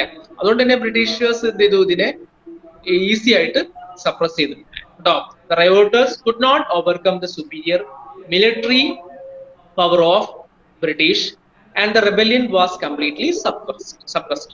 Okay, അപ്പൊ ഈ ബ്രിട്ടീഷേഴ്സിന്റെ ഒരു മിലിറ്ററി പവർ അതിനെ ഓവർകം ചെയ്യാൻ ഇന്ത്യൻ സോൾജേഴ്സിനോ അല്ലെങ്കിൽ ഇന്ത്യൻ റൂളേഴ്സിനോ കഴിഞ്ഞില്ല, അല്ലെ? നമുക്ക് അത്രയും വലിയൊരു വെപ്പൺ പവർ ഇല്ല. അപ്പൊ ഈ റെബല്യൻ എന്ത് ചെയ്തു? Completely suppressed by who? Britishers എളുപ്പത്തിൽ ഇതിനെ സപ്രസ് ചെയ്തു കേട്ടോ. അപ്പൊ ഇതൊരു സക്സസ് അല്ല ഈ ഒരു ഫസ്റ്റ് വാർ ഓഫ് ഇൻഡിപെൻഡൻസ് എന്ന് അത് നിങ്ങൾ ഓർക്കുക കേട്ടോ. പക്ഷെ ഇതെന്താ? It was marked as the foremost massive resistance of the Indian against Britishers. Okay, അതാണ് നമ്മൾ നോക്കുന്നത്. ഒരു മാസീവ് റെസിസ്റ്റൻസ്, അല്ലെ? അതായത് ഒരു എല്ലാ ആളുകളും കൂടി ഒന്നിച്ചുള്ള ഒരു മാസീവ് ആയിട്ടുള്ള ഒരു ജനകീയ മുന്നേറ്റം ബ്രിട്ടീഷേഴ്സിന്റെ. അത് ഫസ്റ്റ് ടൈം നടന്നത് 1850s ആണ്. So this struggle is known as first war of independence. Okay, ഇത് ഫസ്റ്റ് ടൈം ആണ് ഇന്ത്യയിൽ നടന്നത്. ഹിസ്റ്റോറിയൻസ് ഒക്കെ ഇതിന്റെ ഹിസ്റ്ററി എവിഡൻസ് ഒക്കെ പരിശോധിച്ചിട്ടാണ് പറയുന്നത് ഫസ്റ്റ് വാർ ഓഫ് ഇൻഡിപെൻഡൻസ് ആണ്. ഓക്കെ, സക്സസ് അല്ലായിരുന്നു, അത് നോക്കാം കേട്ടോ. ഇനി ഈ ഒരു വാർ സക്സസ് അല്ല, പക്ഷെ ഇത് ഇന്ത്യയിൽ ഒരുപാട് ഒരുപാട് ചേഞ്ചസ് കൊണ്ടുവന്നു. എന്തൊക്കെയാന്ന് നോക്കിക്കോളൂ. ഒന്ന് പറഞ്ഞാൽ, അതുവരെ ബ്രിട്ടീഷ് ഈസ്റ്റ് ഇന്ത്യ കമ്പനി എന്ന് പറഞ്ഞ ഒരു ട്രേഡിംഗ് കമ്പനിയാണ് നമ്മൾ ഇന്ത്യ റൂൾ ചെയ്തിരുന്നത്, അല്ലെ? ഇനി അങ്ങോട്ട് എന്താ ചെയ്യാൻ പോകുന്നത്? British parliament took over India from the British East India Company. British East India Company ഈ ബ്രിട്ടീഷ് പാർലമെന്റ് എന്തിനു ഇന്ത്യനെ ഏറ്റെടുത്തു. ഇനി ബ്രിട്ടീഷ് പാർലമെന്റിന്റെ ലീഡർഷിപ്പിലാണ് ഇന്ത്യ റൂൾ ചെയ്യുന്നത്. ഇതുവരെ ബ്രിട്ടീഷ് ഈസ്റ്റ് ഇന്ത്യ കമ്പനി ആയിരുന്നു, അവരാണ് ഒരു ട്രേഡിംഗ് കമ്പനി, അവരാണല്ലോ ആദ്യം വന്നത്, അല്ലെ? പിന്നെ പക്ഷെ നമ്മളിവിടെ കാണേണ്ട എന്താ വെച്ചാൽ, ആ സമയത്ത് ബ്രിട്ടീഷ് ഈസ്റ്റ് ഇന്ത്യ കമ്പനി ഉള്ള സമയത്ത് തന്നെ നമ്മളെ സിവിയർ എക്സ്പ്ലോയിറ്റേഷൻ ഫേസ് ചെയ്യാണ്. പക്ഷെ ഈ ബ്രിട്ടീഷ് പാർലമെന്റ് ഡയറക്റ്റ് ആയിട്ട് ഇന്ത്യനെ ടേക്ക് ഓവർ ചെയ്ത സമയത്തും ഇവിടെ എന്ത് ചെയ്തു? ഈ ഇക്കണോമിക് എക്സ്പ്ലോയിറ്റേഷൻ ഒരു കുറവില്ല, അത് ഒന്നുകൂടി സ്ട്രോങ് ആവുകയാണ് ചെയ്തത് കേട്ടോ. അതിന്റെ ഒരു എക്സാമ്പിൾ ആയിട്ട് പറയുന്നത് എന്താന്ന് പറഞ്ഞാൽ 1857 ആ ഒരു സമയത്ത്, അല്ലെ? ഇറ്റ്സ് എവിഡന്റ്, അല്ലെങ്കിൽ ആഫ്റ്റർ 1857 കാണുന്ന, അതിന് ശേഷം നമ്മൾ കാണുന്നത് ഇന്ത്യയിൽ ഒരുപാട് സ്റ്റാർവേഷൻ ഡെത്ത് ഒക്കെ കൂടുന്നതാണ്, അതായത് പട്ടിണി മരണങ്ങൾ കൂടുന്നതാണ്. അവിടെ നിങ്ങൾക്ക് ടെക്സ്റ്റിൽ കാണാൻ പറ്റിയ ഒരു picture of famine victims in Bengal കേട്ടോ. ബംഗാളിലെ ഫാമിൻ, ക്ഷാമത്തില് അന്ന് ഉണ്ടായിരുന്ന ആളുകളുടെ പിക്ചറാണ് കണ്ടോ. ആളുകളുടെ ബോഡിയൊക്കെ കണ്ടില്ലേ? എക്സ്റേ എടുക്കേണ്ട ഒരു ആവശ്യമില്ല, കാരണം അത്രയും എന്താ പറയാ ദാരിദ്ര്യം. നമ്മളൊന്നും ദാരിദ്ര്യം അറിഞ്ഞിട്ടില്ല, പട്ടിണി അറിഞ്ഞിട്ടില്ല.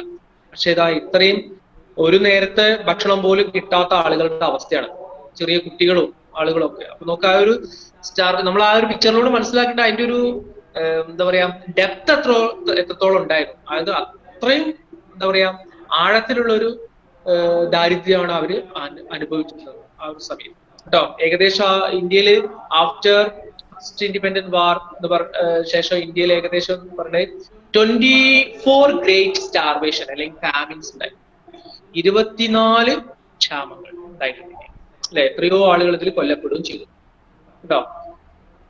2 crore of people died എന്ന് പറഞ്ഞു കേട്ടോ. 2 കോടി ആളുകളാണ് ഇത് സ്റ്റാർവേഷനിലൂടെ കേട്ടോ. യുദ്ധമല്ല, സ്റ്റാർവേഷൻ. ആ കാര്യം നമ്മൾ ഓർക്കാം. ഓക്കെ, അപ്പൊ ഇത്രയാണ് ഫസ്റ്റ് വാർ ഓഫ് ഇന്ത്യ. അതിൽ നിങ്ങൾ നോക്കേണ്ടത് എന്താണെന്ന് പറഞ്ഞാൽ മെയിൻ റീസൺ, പിന്നെ അതുപോലെ സോൾജേഴ്സിന്റെ റോള്, അല്ലെ? പാർട്ടിസിപ്പൻസ് ആരൊക്കെയായിരുന്നു? Soldiers, common people, rulers, craftsmen, അല്ലെ?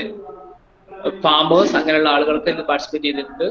സോൾജേഴ്സ് എന്തുകൊണ്ടാണ് അതിൽ പാർട്ടിസിപ്പേറ്റ് ചെയ്തത്? Why soldiers participate in this war, അല്ലെങ്കിൽ why rulers participate in this war, അല്ലെ? അങ്ങനെയുള്ള കാര്യങ്ങളൊക്കെ നിങ്ങൾ നോക്കുക. പിന്നെ അവിടെ പ്ലേസ് മീററ്റ് ആണ് ഫസ്റ്റ് പ്ലേസ് എന്ത് ചെയ്യുന്നത്, ഇത് ബ്രേക്ക് ഔട്ട് ചെയ്യുന്ന പ്ലേസ്. അതുപോലെ ഡൽഹിയിലാണ് പിന്നീട് അവർ വരുന്നത്. എംപറർ ആയിട്ട് ഡിക്ലെയർ ചെയ്യുന്നത് ബഹദൂർ ഷാ സെക്കൻഡ്. പിന്നെ നമ്മൾ പറഞ്ഞ മംഗൽ പാണ്ഡെ പറഞ്ഞു. മംഗൽ പാണ്ഡെ എന്താണ്? അദ്ദേഹമാണ് ആദ്യത്തെ ഇന്ത്യൻ സോൾജർ ബ്രിട്ടീഷേഴ്സിനെ ഷോട്ട് ചെയ്തു. അതിനുള്ള ഒരു കാരണം എന്തായിരുന്നു? അദ്ദേഹത്തിന് ഫോഴ്സ് ചെയ്തു ആ കാറ്ററേജ് യൂസ് ചെയ്യാൻ വേണ്ടിയിട്ട്. മംഗൽ പാണ്ഡെ, അതൊക്കെ 1 മാർക്കിന് ചോദിക്കട്ടോ, ആ പേരുകളൊക്കെ നോട്ട് ചെയ്യണം. പിന്നെ റൂളേഴ്സ് എന്തുകൊണ്ട് പാർട്ടിസിപ്പേറ്റ് ചെയ്തു പറഞ്ഞാൽ, റൂളേഴ്സിന് they lost their state because of which policy? Doctrine of lapse, അല്ലെ? അതും ഓർക്കുക. പിന്നെ ആ മെയിൻ ലീഡേഴ്സ് ആണ്, ഓരോ പ്ലേസും ഓരോ ലീഡേഴ്സ് ആണ് കൺട്രോൾ ചെയ്തിരുന്നത്. ഡൽഹി ബഹദൂർ ഷാ സെക്കൻഡ്, താന്തിയ തോപ്പി നാന സാഹിബ്, അത് എവിടെയാന്നുള്ളത് പറഞ്ഞിട്ടുണ്ട്. അതിൽ ബീഗം ഹസ്രത് മഹൽ, റാണി ലക്ഷ്മിബായ്, ഇതൊക്കെ ഓർക്കേണ്ടതാണ് കേട്ടോ. പിന്നെ മെയിൻ ഫീച്ചേഴ്സ് ആണല്ലേ common participation of people, massive resistant ആയിരുന്നു, ഹിന്ദു മുസ്ലിം യൂണിറ്റി, അല്ലെ? പിന്നെ 1857 വാറിന് ശേഷം ഇന്ത്യയിൽ ഒരുപാട് ചേഞ്ചസ് വന്നു എന്ന് പറഞ്ഞു. അതിൽ ഏറ്റവും മെയിൻ ആയിട്ട് പറഞ്ഞത് ബ്രിട്ടീഷ് പാർലമെന്റ് ഡയറക്റ്റ് ആയിട്ട് എന്തെങ്കിലും take over Indian take from English east India company. English east India കമ്പനിയിൽ നിന്ന് ഇന്ത്യനെ ടേക്ക് ഓവർ ചെയ്തു. ആ ഒരു മെയിൻ ആയിട്ടുള്ള കാര്യം. ഓക്കെ, ഇത്രയും കാര്യങ്ങളേ ഉള്ളൂ. ഇതിൽ ഏതെങ്കിലും ഡൗട്ട് ഉണ്ടെങ്കിൽ ഇപ്പൊ തന്നെ ചോദിക്കാം. അല്ലെങ്കിൽ നമുക്ക് അടുത്ത പോയിന്റിലേക്ക് പോകാം. വേഗം വേണേ.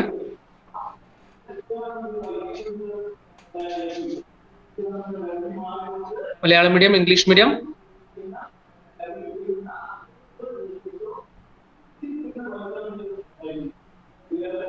ഓക്കെ, വളരെ ഇമ്പോർട്ടന്റ് ആയിട്ടുള്ള ഒരു പാർട്ടാണ് അത്. ഇതിൽ നിന്ന് പല രീതിയിലും ക്വസ്റ്റ്യൻ ചോദിക്കാം.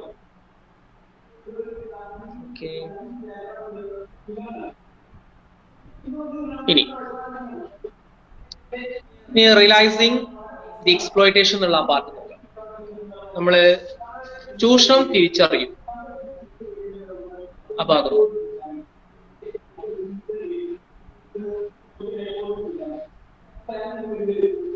നമ്മൾ ബ്രിട്ടീഷേഴ്സിന്റെ എക്സ്പ്ലോയിറ്റേഷൻ റിയലൈസ് ചെയ്യുന്നു.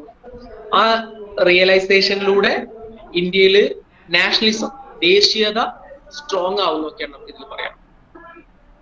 ഓക്കെ, ഇപ്പം നമുക്കറിയാം ബ്രിട്ടീഷ് ഈസ്റ്റ് ഇന്ത്യ കമ്പനി ഇവിടെ വരുന്നു. They collect raw materials from here, അല്ലെ? They exploit as they adopted different policies here, അല്ലെ? They import factory made clothes here, they sell their product here, they consider India as market, അവർ ഇന്ത്യനെ ഒരു market ആയിട്ട് consider ചെയ്യുന്നു. ഇങ്ങനെയുള്ള കാര്യങ്ങളൊക്കെ നമുക്കറിയാൻ പറ്റും, അല്ലെ?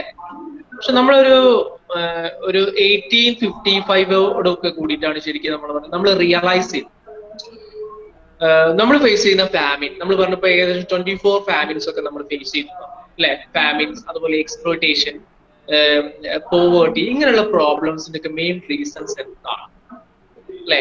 അതിന്റെ ഒരു റിയലൈസേഷൻ ആണ് 1885ഓട് കൂടിയൊക്കെ നമ്മുടെ ഇന്ത്യയിൽ ഉണ്ടാവും. ആ ഒരു റിയലൈസേഷൻ എന്ന് പറഞ്ഞാൽ ഇന്ത്യയിൽ ഒരു യൂണിറ്റി ക്രിയേറ്റ് ചെയ്യും, ഒരു ഐക്യം, അല്ലെങ്കിൽ ഒരു ആന്റി ബ്രിട്ടീഷ് ഫീലിംഗ്, ബ്രിട്ടീഷേഴ്സിന് അഗെയിൻസ്റ്റ് ആയിട്ടുള്ള ഒരു ഫീലിംഗ് ഇവിടെ ക്രിയേറ്റ് ചെയ്യും. ആ ഫീലിംഗിലൂടെയാണ് ഇന്ത്യയിൽ നാഷണലിസം ഫോം ചെയ്യുന്നത്. അത് ദേശീയത സ്ട്രോങ് ആവും, അല്ലെ? ആദ്യം എന്താണ് ഈ നാഷണലിസം എന്ന് പറഞ്ഞാൽ? എന്താണ് നാഷണലിസം? ദേശീയത എന്ന് പറഞ്ഞാൽ എന്താ? ആ വൺനെസ് ഫീലിംഗ്, അല്ലെ? എ സെൻസ് ഓഫ് യൂണിറ്റി, അല്ലെ? among the people of a country irrespective of caste, creed and religion, അല്ലെ? അത് ജാതി, മതം, വർഗം, പ്രദേശം, ഇതിന്റെ ഒക്കെ വ്യത്യാസം ഇല്ലാതെ എല്ലാ ആളുകൾക്കിടയിൽ ഉണ്ടാകുന്ന ആ യൂണിറ്റി ഫോം, അല്ലെ? ഐക്യം, അല്ലെ? അതാണ് ശരിക്കും പറയുന്നെങ്കിൽ നാഷണലിസം, ദേശീയത, അല്ലെ? എന്ന് പറഞ്ഞു. ഇപ്പൊ നമ്മുടെ ഇന്ത്യ ആണെങ്കിൽ ഇന്ത്യയിൽ ഡിഫറെന്റ് റിലീജിയൻസ് ഉണ്ട്, കാസ്റ്റ് ഉണ്ട്, അല്ലെ? കൾച്ചറലി നോക്കുകയാണെങ്കിൽ ഒരുപാട് ഡിഫറൻസ് ഉണ്ട്, ലാംഗ്വേജ് ഡിഫറൻസ് ഉണ്ട്. ഇങ്ങനെയൊക്കെ ആണെങ്കിലും വി ആർ ഇന്ത്യൻസ്, നമ്മൾ ഇന്ത്യൻസ് ആണ്, അല്ലെ? I am proud to be a Indian, അല്ലെ? എന്നൊക്കെ നമ്മൾ പറയാറുണ്ട്. കാരണം എന്താ? നമുക്ക് വി ആർ വൺ എന്നുള്ള ഒരു ഫീലിംഗ്, നമ്മൾ ഒന്നാണ് വികാരം. That is nationalism. അതാണ് നാഷണലിസം, അല്ലെ? അപ്പൊ ആ ഒരു ഫീലിംഗ് എപ്പോഴാണ് ഡെവലപ്പ് ചെയ്തിട്ടുള്ളൂ നമുക്ക് നോക്കാം. ഓക്കെ, അത് നമ്മൾ ഈ ഒരു എക്സ്പ്ലോയിറ്റേഷൻ നമ്മൾ ഐഡന്റിഫൈ ചെയ്യുന്ന ശേഷമാണ് കേട്ടോ, അതായത് റിയലൈസ് ചെയ്യുന്ന ശേഷം, നമ്മൾ ചൂഷണം തിരിച്ചറിഞ്ഞതിന് ശേഷമാണ്. നോക്കിക്കോളൂ, ആദ്യം ഇവിടെ നാഷണലിസത്തിനെ കുറിച്ചാണ് പറയുന്നത്. Nationalism is A sense of unity among the people of a country, അല്ലെ? Respective of caste, creed, religion and regions, അല്ലെ? അപ്പോ നമുക്കറിയാം നാഷണലിസം എന്താന്നുള്ളത് നമ്മളിപ്പോ ഇവിടെ പറഞ്ഞു. ഇന്ത്യയിൽ അത് ഫോം ചെയ്തത് നമ്മളെ ഇന്ത്യൻ നാഷണൽ കോൺഗ്രസ് ഫോം ചെയ്ത് ഇതിന്റെ ബേസിലാണെന്ന് പറയാം, അല്ലെ? അപ്പൊ എന്താ ഈ ഇന്ത്യൻ നാഷണൽ കോൺഗ്രസ്? നിങ്ങൾക്കറിയാം, ഇറ്റ്സ് എ പൊളിറ്റിക്കൽ പാർട്ടി. അതൊരു പൊളിറ്റിക്കൽ പാർട്ടി എന്ന് പറയും. പക്ഷെ ഈ പൊളിറ്റിക്കൽ പാർട്ടി ആവുന്നതിന് മുമ്പ് ഇതിന്റെ ഒരു ബാക്ക്ഗ്രൗണ്ട് എന്തെങ്കിലും ഇന്ത്യൻ നാഷണൽ കോൺഗ്രസിന്റെ എന്തായിരുന്നു? നമ്മളെ ഇന്ത്യൻ ഇൻഡിപെൻഡന്റ് മൂവ്മെന്റ് എന്നറിയപ്പെടുന്ന ഇന്ത്യൻ നാഷണൽ കോൺഗ്രസ് ആണ്. അത് ഇന്ത്യയുടെ സ്വാതന്ത്ര്യ സമര പ്രസ്ഥാനം എന്നറിയപ്പെടുന്ന ഇന്ത്യൻ നാഷണൽ കോൺഗ്രസ് ആണ്.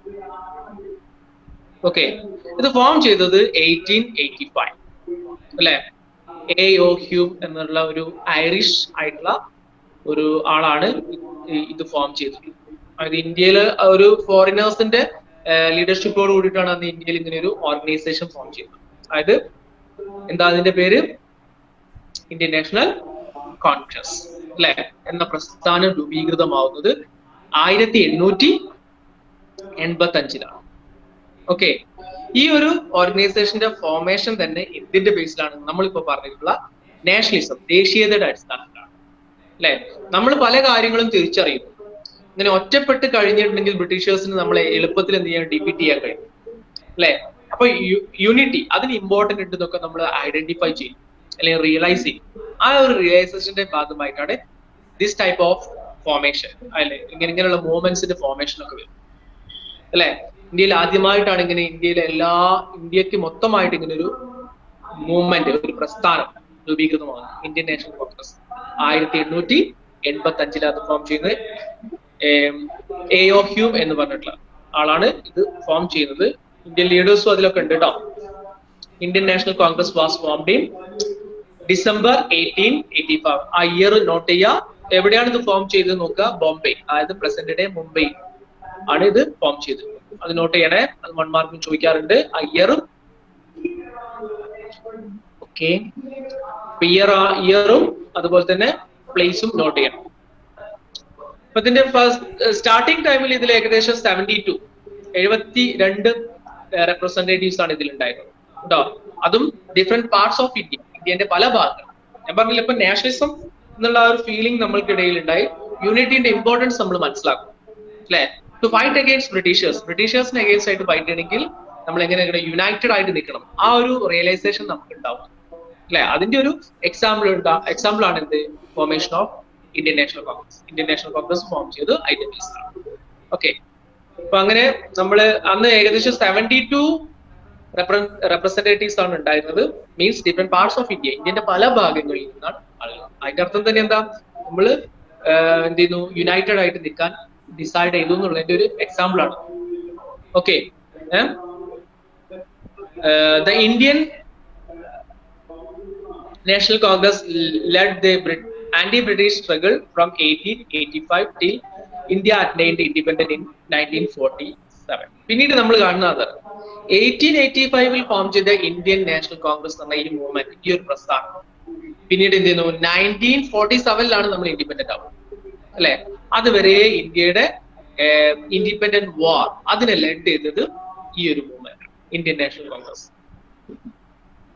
ഓക്കെ, അപ്പൊ which is the independent movement of India എന്ന് ചോദിച്ചിട്ടുണ്ടെങ്കിൽ അത് ഇന്ത്യയുടെ സ്വാതന്ത്ര്യ സമര പ്രസ്ഥാനത്തിന്റെ പേരെന്താ, ഇന്ത്യൻ നാഷണൽ കോൺഗ്രസ്. അത് ഫോം ചെയ്തപ്പോഴാണ് 1885 മുതൽ 1947 വരെ ഇന്ത്യൻ സ്വാതന്ത്ര്യ സമര പ്രസ്ഥാനത്തെ നയിച്ചത് ഈ ഒരു പ്രസ്ഥാനം, അല്ലെങ്കിൽ സ്വാതന്ത്ര്യ സമരത്തെ നയിച്ചത് ഈ ഒരു പ്രസ്ഥാനമാണ്, ഇന്ത്യൻ നാഷണൽ കോൺഗ്രസ്. ഓക്കെ, ഇനി ഇതിലുള്ള ലീഡേഴ്സ്, ഇന്ത്യന്റെ പല ഭാഗങ്ങളിലുള്ള ലീഡേഴ്സ് ഇതിലുണ്ടായിരുന്നു ഞാൻ പറഞ്ഞു അല്ലെ. അതൊക്കെ ഇന്ത്യയിൽ യൂണിറ്റി ക്രിയേറ്റ് ചെയ്യാൻ വേണ്ടിയിട്ട് അവർ ട്രൈ ചെയ്തു. ബ്രിട്ടീഷ് ഗവൺമെന്റ്, അതായത് നമ്മൾ പറഞ്ഞ 1857 കൂടിയിട്ട് ബ്രിട്ടീഷ് പാർലമെന്റ് ആണ് ഇവിടെ റൂൾ ചെയ്യുന്നത്. അപ്പൊ ആ ഒരു പാർലമെന്റിന്റെ ആ റൂളിങ്ങിലുള്ള ഒരുപാട് ഡ്രോബാക്സ്, അങ്ങനെയുള്ള കാര്യങ്ങൾ, അല്ലെങ്കിൽ സം കംപ്ലൈന്റ്സ്, ഇതൊക്കെ കൊടുക്കുന്ന ഒരു മൂവ്മെന്റ് ആയിട്ടാണ് ഫസ്റ്റ് ടൈം ഇത് ഉണ്ടായിരുന്നത്. അവർക്ക് പരാതികളും നിവേദനങ്ങളും കൊടുക്കുന്ന ഒരു പ്രസ്ഥാനം. പിന്നീട് അത് എന്ത് ചെയ്തു, ഇന്ത്യൻ ഇൻഡിപെൻഡന്റ് വാറിന്റെ പാർട്ടായിട്ട് മാറുകയാണ് ചെയ്തു കേട്ടോ. അപ്പൊ ഈ ഒരു മൂവ്മെന്റ് ഫോം ചെയ്തു, ഇന്ത്യയിൽ യൂണിറ്റി ക്രിയേറ്റ് ചെയ്യുന്നു നമ്മൾ കണ്ടു. ഇതിലുള്ള ലീഡേഴ്സ് എന്ത് ചെയ്തു, the drain of wealth of England was the root cause of poverty and starvation in India based on the study. നമ്മളെ ദാദാഭായ് നവറോജി എന്നൊരു ലീഡർ ഇന്ത്യൻ നാഷണൽ കോൺഗ്രസിലെ, അദ്ദേഹം എന്ത് ചെയ്തു, ഇന്ത്യയിലുള്ള ഈ ഇന്ത്യൻ എക്കണോമിനെ കുറിച്ച് അദ്ദേഹം നമ്മൾ ഡീപ്പായിട്ട് സ്റ്റഡി ചെയ്തു അല്ലെ. അത് ഇന്ത്യൻ സമ്പദ് വ്യവസ്ഥയെ കുറിച്ച് അദ്ദേഹം നന്നായിട്ട് സ്റ്റഡി ചെയ്തു. ആ സ്റ്റഡി ചെയ്തിട്ട് അദ്ദേഹത്തിന്റെ ഫൈൻഡിങ്സ് എന്താന്ന് പറഞ്ഞാല്, ഇന്ത്യയിൽ ഇപ്പൊ ഒരുപാട് സ്റ്റാർവേഷനും അതുപോലെ തന്നെ പോവർട്ടി ഇതൊക്കെ നമ്മൾ ഫേസ് ചെയ്യുന്നുണ്ട്. അതിന്റെ മെയിൻ കോസ് എന്താണ്, മെയിൻ ആയിട്ടുള്ള കാരണം എന്താന്ന് അദ്ദേഹം എന്ത് ചെയ്യുന്നു, റിയലൈസ് ചെയ്തു. അത് എന്നിട്ട് അദ്ദേഹം ഈ ഇന്ത്യൻ നാഷണൽ കോൺഗ്രസിലൂടെ പബ്ലിക്കിലേക്ക് എത്തിക്കാൻ ചെയ്തു. അത് എത്തിച്ചതിന് ശേഷമാണ് ഇന്ത്യൻ നാഷണലിസം വളരെ സ്ട്രോങ് ആയിട്ട് അല്ലെ. കാരണം അദ്ദേഹത്തിന്റെ ഒരു തിയറി ഉണ്ട്, ഡ്രെയിൻ തിയറി എന്ന് പറയുമ്പോൾ അല്ലെ, ചോർച്ചാ സിദ്ധാന്തം എന്നാണ് അതിന്റെ മലയാളത്തിൽ പറയാം കേട്ടോ. ദാദാഭായ് നവറോജിയുടെ ചോർച്ചാ സിദ്ധാന്തം. അദ്ദേഹം ഇന്ത്യൻ സമ്പദ് വ്യവസ്ഥയെ കുറിച്ച് വളരെ ഡീപ്പായിട്ട് പഠിച്ചു. എന്നിട്ട് അദ്ദേഹം റിയലൈസ് ചെയ്ത ഒരുപാട് കാര്യങ്ങൾ, ഇന്ത്യയിൽ ഉണ്ടാവുന്ന പോവേർട്ടി, അതായത് ദാരിദ്ര്യം, സ്റ്റാർവേഷൻ, പട്ടിണി, ഇതിന്റെയൊക്കെ ബേസിക് ആയിട്ടുള്ള ഒരു കാരണം അല്ലെ root cause of Indian starvation and poverty. അതിന്റെ എന്താന്ന് പറഞ്ഞത് അദ്ദേഹം പറഞ്ഞത് എന്താണ്? ഡ്രെയിൻ ഓഫ് വെൽത്ത് അല്ലെ, അതായത് സമ്പത്തിന്റെ ഡ്രെയിൻ ആണ്. ഡ്രെയിൻ എന്ന് പറഞ്ഞാൽ ഫ്ലോ ചെയ്യും, ഒഴുകാണ് അല്ലെ. ഇന്ത്യൻ വെൽത്ത് എവിടേക്കാ ഫ്ലോ ചെയ്യുന്നത്? To Britain. അതാണ് main cause of poverty and starvation in India എന്ന് അദ്ദേഹം പറഞ്ഞത്. ഇന്ത്യൻ വെൽത്ത് എങ്ങോട്ട് പോകുന്നു? ബ്രിട്ടനിലേക്ക്. അദ്ദേഹം പറഞ്ഞത് എന്താണോ അതേ ആ തിയറിയിലൂടെയാണ് ഇത് പറഞ്ഞത്. അതിന്റെ മെയിൻ ആയിട്ടുള്ള റീസൺസ് ഇതാണ്. How did the Indian wealth flow to Britain? ബ്രിട്ടനിലേക്ക് എങ്ങനെയാ ഫ്ലോ ചെയ്യുന്ന പറഞ്ഞാൽ export of Indian raw materials അല്ലെ. ഇന്ത്യയിൽ നിന്ന് റോ മെറ്റീരിയൽസ് ബ്രിട്ടീഷേഴ്സ് കളക്ട് ചെയ്ത് എവിടേക്കാ പോകുന്നത്? ബ്രിട്ടനിലേക്ക് എക്സ്പോർട്ട് ചെയ്യും.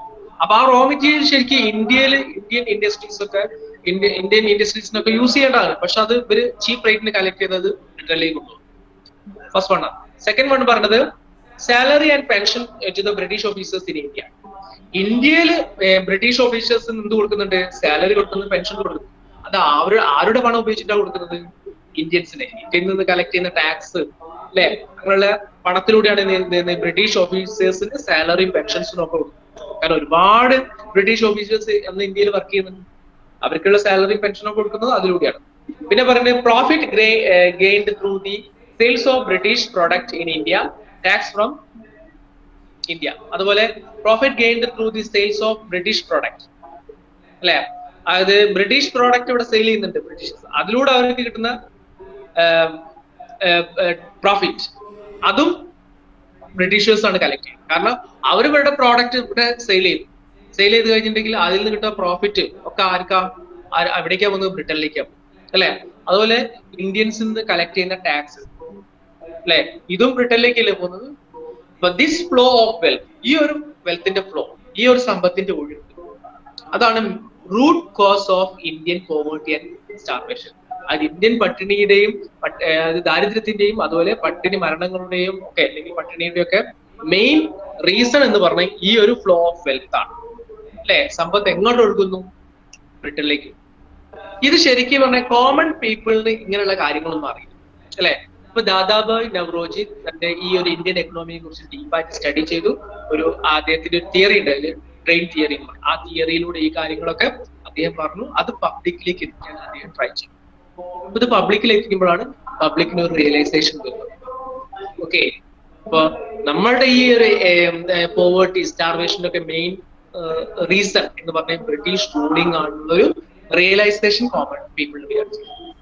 ആ ഒരു റിയലൈസേഷൻ ആണ് ഇന്ത്യയിൽ നാഷണലിസം അല്ലെ, ആ ഒരു ദേശീയത എന്നുള്ള ആ ഫീലിംഗ് അത് സ്ട്രോങ് ആക്കുന്നത്. അതായത് ആന്റി ബ്രിട്ടീഷ് ഫീലിംഗ്, ബ്രിട്ടീഷ് വിരുദ്ധ മനോഭാവം സ്ട്രെങ്തൻ ചെയ്യപ്പെടുന്നത് ഈ ഒരു റിയലൈസേഷനിലൂടെയാണ് മനസ്സിലാക്കുന്നത്. ഓക്കെ,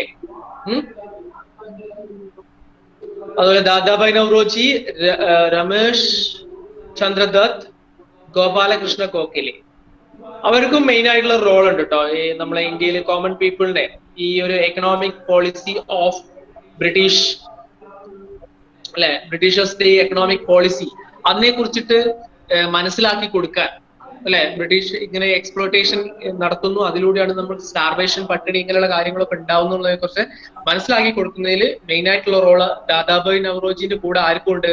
നമ്മൾ പറഞ്ഞത് രമേശ് ചന്ദ്ര ദത്ത്, ഗോപാലകൃഷ്ണ ഗോഖലെ തുടങ്ങിയ നേതാക്കന്മാർക്കും ഇതിൽ വലിയ പങ്കുണ്ട് കേട്ടോ. അതായത് അവര് മനസ്സിലാക്കി കൊടുക്കുകയാണ്. അവര് ഇന്ത്യൻ കോമൺ പീപ്പിൾ ഫേസ് ചെയ്യുന്ന പോവേർട്ടി, എക്സ്പ്ലോയിറ്റേഷൻ അല്ലെ, ഇതൊക്കെ ആരുടെ ക്രിയേഷൻ ആണെന്ന് പറഞ്ഞത്? ബ്രിട്ടീഷേഴ്സിന്റെ ക്രിയേഷൻ ആണ് എന്നുള്ള ആ ഒരു റിയലൈസേഷൻ ഇത് പബ്ലിക്കിലേക്ക് എത്തിക്കുന്ന ഈ ലീഡേഴ്സിന് മെയിൻ റോൾ ഉണ്ടായിരുന്നു കേട്ടോ. ഇതൊക്കെ ഇന്ത്യയിൽ എന്തുണ്ട്? ആന്റി ബ്രിട്ടീഷ് ആറ്റിറ്റ്യൂഡ് വളരെ സ്ട്രോങ് ആവാൻ കാരണമായി. അതിലൂടെ നാഷണലിസം വളരെയധികം സ്ട്രെങ്തൻ ചെയ്യപ്പെട്ടു കേട്ടോ.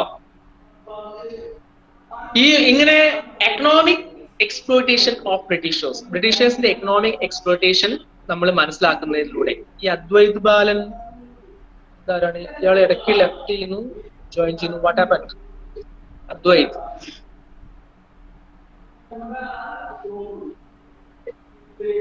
ഓക്കെ, ഇവിടെ നോക്കൂ. അപ്പൊ ഈ ഒരു റിയലൈസേഷൻ നമ്മൾ മനസ്സിലാക്കണം എന്താ? ഇങ്ങനെ ഈ ഒരു എക്കണോമിക് എക്സ്പ്ലോയിറ്റേഷൻ ഇവിടെ നടക്കുന്നുണ്ട്. അപ്പൊ ആ ഒരു റിയലൈസേഷനിലൂടെയാണ് ശരിക്കും നാഷണലിസം ഡെവലപ്പ് ചെയ്യുന്നത്, ശരിക്കും സ്ട്രോങ് ആവും. ഇന്ത്യയിൽ ദേശീയത ശക്തമാവുന്നത് ഈ ഒരു സാമ്പത്തിക ചൂഷണം നമ്മൾ തിരിച്ചറിയുന്നതിലൂടെയാണ്, അല്ലെ?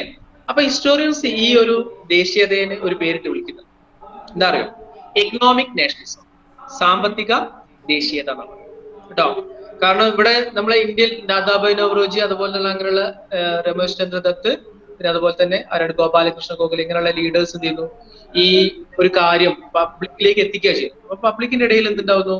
ഒരു റിയലൈസേഷൻ ഉണ്ടാവും. നമ്മളെ പോവേർട്ടി, അതുപോലെ സ്റ്റാർവേഷൻ, ഇതിന്റെയൊക്കെ മെയിൻ കോസ് എന്ന് പറയുന്നത് ബ്രിട്ടീഷ് റൂളാണ്.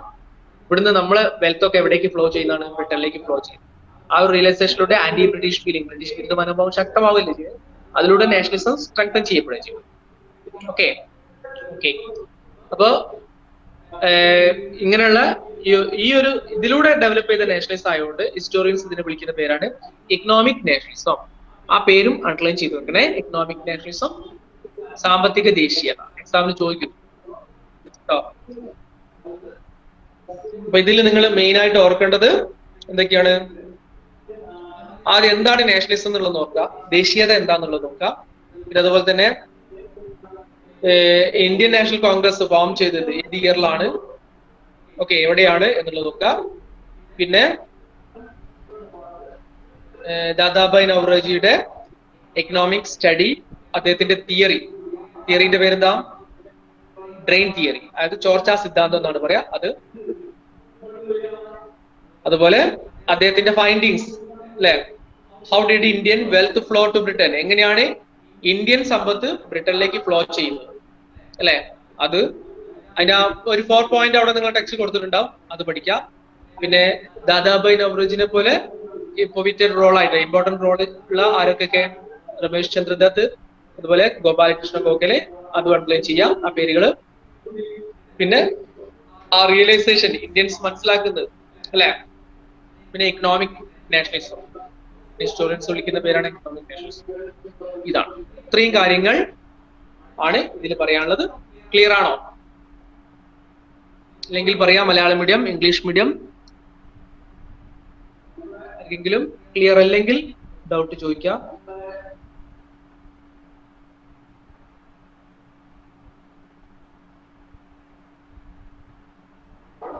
എല്ലാവർക്കും ക്ലിയർ ആണ്?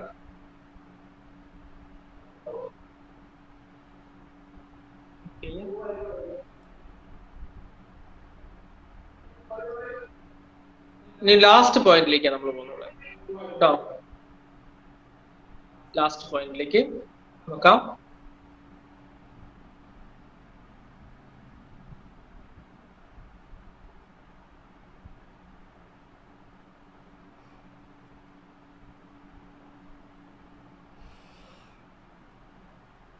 സ്വദേശി മൂവ്മെന്റ്,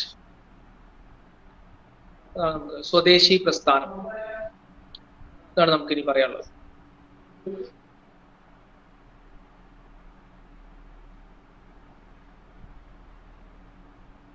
നോക്കിക്കോളൂ.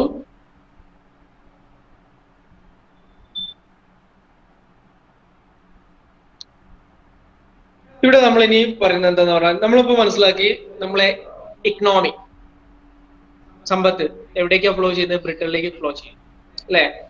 അപ്പൊ അതിനെ നമുക്ക് സ്റ്റോപ്പ് ചെയ്യാം, അല്ലെ? അല്ലെങ്കിൽ അതിനെ നമുക്ക് പ്രിവെന്റ് ചെയ്യണം, അല്ലെ? ഇപ്പോഴേ നമ്മളിവിടെ ഫേസ് ചെയ്യുന്ന സ്റ്റാർവേഷൻ, അതായത് പട്ടിണി, അതുപോലെ പോവർട്ടി, ഇതിനൊക്കെ ഒരു സൊല്യൂഷൻ ഉണ്ടാവും, അല്ലെ? അപ്പൊ നമ്മൾ എങ്ങനെ അതിനെ പ്രിവെന്റ് ചെയ്യുന്നു എന്നുള്ളത് നോക്കാം. അതാണ് ശരിക്കും സ്വദേശി movement, new method of resistance, അല്ലെ? പുതിയ തരം ചെറുത്തുനിൽപ്പ് എന്നാണ് ഇതിനെ പറയുന്നത്, അല്ലെ? സ്വദേശി മൂവ്മെന്റ് ഇതെങ്ങനെയാന്നുള്ളത് നോക്കാം. ഇവിടെ നമ്മൾ സ്വദേശി മൂവ്മെന്റിലൂടെ എന്താ ചെയ്യുന്നതെന്ന് പറഞ്ഞാല്, ബോയ്ക്കോട്ട് ഫോറിൻ ഗുഡ്സ്, ഫോറിൻ ഗുഡ്സിന് ബോയ്ക്കോട്ട് ചെയ്യാം. എന്നിട്ട് എന്ത് ചെയ്യാം? ഇൻഡിജീനിയസ് പ്രോഡക്റ്റ് നമ്മൾ യൂസ് ചെയ്യാം, അതായത് ഇന്ത്യൻ പ്രോഡക്റ്റ് യൂസ് ചെയ്യാം കേട്ടോ. To check economic drain, the early national leaders pleaded with the people to boycott foreign goods and strengthen Indian industry by consuming Indian products. അല്ലെ? ഫോറിൻ ഗുഡ്സ് എന്ത് ചെയ്യാം? നമ്മള് boycott ചെയ്യാം, Indian goods use ചെയ്യാം. ഇതാണ് അന്നത്തെ ലീഡേഴ്സ് ഇതിനെ prevent ചെയ്യാൻ വേണ്ടി പറഞ്ഞത്. എക്കണോമിക് എക്സ്പ്ലോയിറ്റേഷനെ പ്രിവെന്റ് ചെയ്യാൻ നമ്മൾ ചെയ്യുന്നത് എന്താണ്? ഫോറിൻ ഗുഡ്സിനെ ബോയ്ക്കോട്ട് ചെയ്യുക, അതായത് അതിനെ ബഹിഷ്കരിക്കുക, എന്നിട്ട് ഇന്ത്യൻ ഗുഡ്സ് യൂസ് ചെയ്യും, ഇന്ത്യൻ പ്രോഡക്റ്റുകൾ യൂസ് ചെയ്യും. ഇത് ഒരു മെയിൻ ആയിട്ടുള്ള പ്രിവെൻഷൻ ആണ്. ഇതാണ് സ്വദേശി മൂവ്മെന്റ് എന്ന് അറിയപ്പെടുന്നത് അല്ലെ. അപ്പൊ ഈ ഒരു എക്കണോമിക് എക്സ്പ്ലോയിറ്റേഷൻ നമുക്ക് പ്രിവെന്റ് ചെയ്യാനുള്ള ഒരു വൺ ഓഫ് ദി മെത്തേഡ് അല്ലെ. ഇത് നമ്മൾ അപ്ലൈ ചെയ്ത് ഇന്ത്യൻ ലീഡേഴ്സ് ഇവിടെ അപ്ലൈ ചെയ്തത് 1905 കേട്ടോ.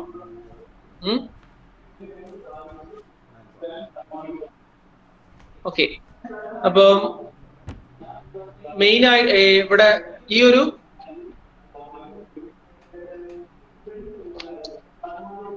ഒരു മെത്തേഡിലൂടെയാണ് നമ്മൾ ബ്രിട്ടീഷ് എക്സ്പ്ലോയിറ്റേഷൻ അല്ലെങ്കിൽ അവരുടെ ആ ഒരു എക്സ്പ്ലോയിറ്റേഷൻ നമ്മൾ പ്രിവെന്റ് ചെയ്യാൻ ഇന്ത്യൻ ലീഡേഴ്സ് ഡിസൈഡ് ചെയ്യുന്നത്. അതാണ് ശരിക്കും സ്വദേശി മൂവ്മെന്റ് എന്ന് പറയുന്നത് കേട്ടോ. Major strategy adopted for the anti partition movement in Bengal in 1905 was the boycott of foreign goods and consumption of indigenous product. ഓക്കെ, അന്ന് 1905 ഇന്ത്യയിൽ ഒരു സംഭവം നടക്കുന്നുണ്ട്. ഇന്ത്യയിൽ ഹിന്ദു മുസ്ലിം എന്നുള്ളതിന്റെ ബേസിൽ ബംഗാളിനെ എന്ത് ചെയ്യാം, രണ്ടായിട്ട് ഡിവൈഡ് ചെയ്യാൻ 1905 ബ്രിട്ടീഷേഴ്സ് തീരുമാനിക്കുന്നുണ്ട്. 1905 ബംഗാളിനെ വിഭജിക്കാൻ ബ്രിട്ടീഷുകാർ തീരുമാനിക്കുന്നുണ്ട്. അതെങ്ങനെയാ വിഭജിക്കാൻ തീരുമാനിച്ചത്? മതത്തിന്റെ അടിസ്ഥാനത്തിൽ വിഭജിക്കാൻ തീരുമാനിച്ചതാണ്. ഓക്കെ, അപ്പൊ അതിന് എഗെയിൻസ്റ്റ് ആയിട്ടാണ് നമ്മൾ ഈ സ്വദേശി മൂവ്മെന്റ് ഇവിടെ ഉപയോഗിക്കുന്നത് കേട്ടോ. സ്വദേശി മൂവ്മെന്റിന്റെ മെയിൻ അജണ്ട എന്താണ് ഉദ്ദേശിക്കുന്നത്? ഫോറിൻ ഗുഡ്സ് ബോയ്ക്കോട്ട് ചെയ്യുക, ഇന്ത്യൻ ഗുഡ്സ് യൂസ് ചെയ്യുക അല്ലെ. അപ്പൊ ഇതെങ്ങനെയാ ബ്രിട്ടീഷേഴ്സിനെ എങ്ങനെയാണ് ഇത് എഫക്ട് ചെയ്യുന്നത് പറഞ്ഞാൽ, ബ്രിട്ടീഷേഴ്സിന്റെ പ്രോഡക്റ്റ് നമ്മൾക്ക് യൂസ് ചെയ്തില്ലെങ്കിൽ അവർക്ക് പ്രോഫിറ്റ് ഇവിടെ ഏൺ ചെയ്യാൻ കഴിയും? ഇല്ല അല്ലെ. നമ്മൾ ഇന്ത്യൻ ഗുഡ്സ് മാത്രം യൂസ് ചെയ്യും, ഇന്ത്യൻ പ്രൊഡക്റ്റുകൾ യൂസ് ചെയ്യാം. അപ്പൊ ഇന്ത്യയിലുള്ള ഇൻഡസ്ട്രീസ് ഒക്കെ ഡെവലപ്പ് ചെയ്യും. ഫോറിൻ ഗുഡ്സ് നമ്മൾ ബോയ്ക്കോട്ട് ചെയ്യുന്നതുകൊണ്ട് ഫോറിൻസിന് അവരുടെ പ്രോഡക്റ്റ് ഇവിടെ സെയിൽ ചെയ്യാൻ കഴിയില്ല. കാരണം ഫോറിനേഴ്സ്, ബ്രിട്ടീഷേഴ്സ് ഇവിടുന്ന് മെയിൻ ആയിട്ട് പ്രോഫിറ്റ് ഉണ്ടാക്കുന്നത് സെയിലിംഗ് ദെയർ പ്രോഡക്റ്റ്, അവരുടെ പ്രോഡക്റ്റ് ഇവിടെ സെയിൽ ചെയ്തുകൊണ്ടാണ് അല്ലെ. അപ്പൊ നമുക്ക് പ്രിവെന്റ് ചെയ്യാതെ വളരെ ഈസി ആയിട്ടുള്ള ഒരു മെത്തേഡ് അല്ലേ. ഇതാണ് 1905 ബംഗാൾ പാർട്ടീഷൻ സമയത്ത് ആണ് ഈ ഒരു മെത്തേഡ്, അതായത് സ്വദേശി മൂവ്മെന്റ് എന്ന് പറഞ്ഞ ഈ മെത്തേഡ് അപ്ലൈ ചെയ്യുന്നത് കേട്ടോ. അപ്പൊ ഇങ്ങനെ ചെയ്ത സമയത്ത് ഇവിടെ എന്താ സംഭവിച്ചത്? It's a part of the agitation. ഈ അജിറ്റേഷന്റെ ഭാഗമായിട്ട് ഫോറിൻ ഗുഡ്സ് കളക്ട് ചെയ്യുന്നു നമ്മൾ, അതൊക്കെ പബ്ലിക് ആയിട്ട് ബേൺ ചെയ്യും. ഫോറിൻ ഗുഡ്സ് ഒക്കെ ബ്രിട്ടീഷേഴ്സ് ഇവിടെ കൊണ്ടുവരുന്ന എല്ലാ ഗുഡ്സും കളക്ട് ചെയ്ത് നമ്മൾ പബ്ലിക് ആയിട്ട് ബേൺ ചെയ്യും കേട്ടോ. The extensive use of indigenous product by discarding foreign items rejuvenated Indian industry. അതായത് ശരിക്കും പറയുകയാണെങ്കിൽ ഇന്ത്യൻ ഗുഡ്സ് നമ്മൾ കൂടുതലായിട്ട് യൂസ് ചെയ്തു, ഫോറിൻ ഗുഡ്സ് ഒക്കെ നമ്മൾ ബേൺ ചെയ്യും. അപ്പൊ ഇന്ത്യൻ ഇൻഡസ്ട്രീസ് ഒക്കെ എന്ത് ചെയ്യുന്നു അതിന് ഒരു പുനരുജ്ജീവനം ഉണ്ടാവുന്നു ഇവിടെ. അതായത് ഇന്ത്യൻ ഇൻഡസ്ട്രീസ് ഒക്കെ ഡെവലപ്പ് ചെയ്തു വരുന്നു. കാരണം നമ്മളിപ്പോ ഇന്ത്യൻസ് ഏത് പ്രോഡക്റ്റാണ് യൂസ് ചെയ്യുന്നത്? ഇന്ത്യൻസിന്റെ പ്രോഡക്റ്റ്. ഫോറിൻ പ്രോഡക്റ്റുകളൊക്കെ നമ്മൾ ബോയ്ക്കോട്ട് ചെയ്യും. അതുകൊണ്ടോ നമ്മളെ ഇന്ത്യൻ എക്കണോമിനെ തിരിച്ചു കൊണ്ടുവരുന്നത് കണ്ടില്ലേ. ഓക്കെ, ഇന്ത്യൻ ഇൻഡസ്ട്രീസ് ഇവിടെ ഡെവലപ്പ് ചെയ്യുന്ന സമയത്ത് ഒരുപാട് ആളുകൾക്ക് ജോലി കിട്ടും, ഇന്ത്യൻ ഇൻഡസ്ട്രീസ് ഡെവലപ്പ് ചെയ്യും, നമുക്ക് ഇവിടെ നല്ല നമ്മുടേതായിട്ടുള്ള റേറ്റിൽ തന്നെ സാധനങ്ങളൊക്കെ അവൈലബിൾ ആവും. ബ്രിട്ടീഷേഴ്സിന്റെ എക്സ്പ്ലോയിറ്റേഷൻ അവിടെ നടക്കൂലല്ലോ കേട്ടോ. പിന്നെ ഇന്ത്യയിൽ ഒരുപാട് ആ സമയത്ത് നമ്പർ ഓഫ് ടെക്സ്റ്റൈൽസ് മിൽസ്, അതുപോലെ soap factories, match box companies, national banks, insurance companies, ഇതൊക്കെ ഇവിടെ എസ്റ്റാബ്ലിഷ് ചെയ്യപ്പെട്ടു ഈ സമയത്ത്.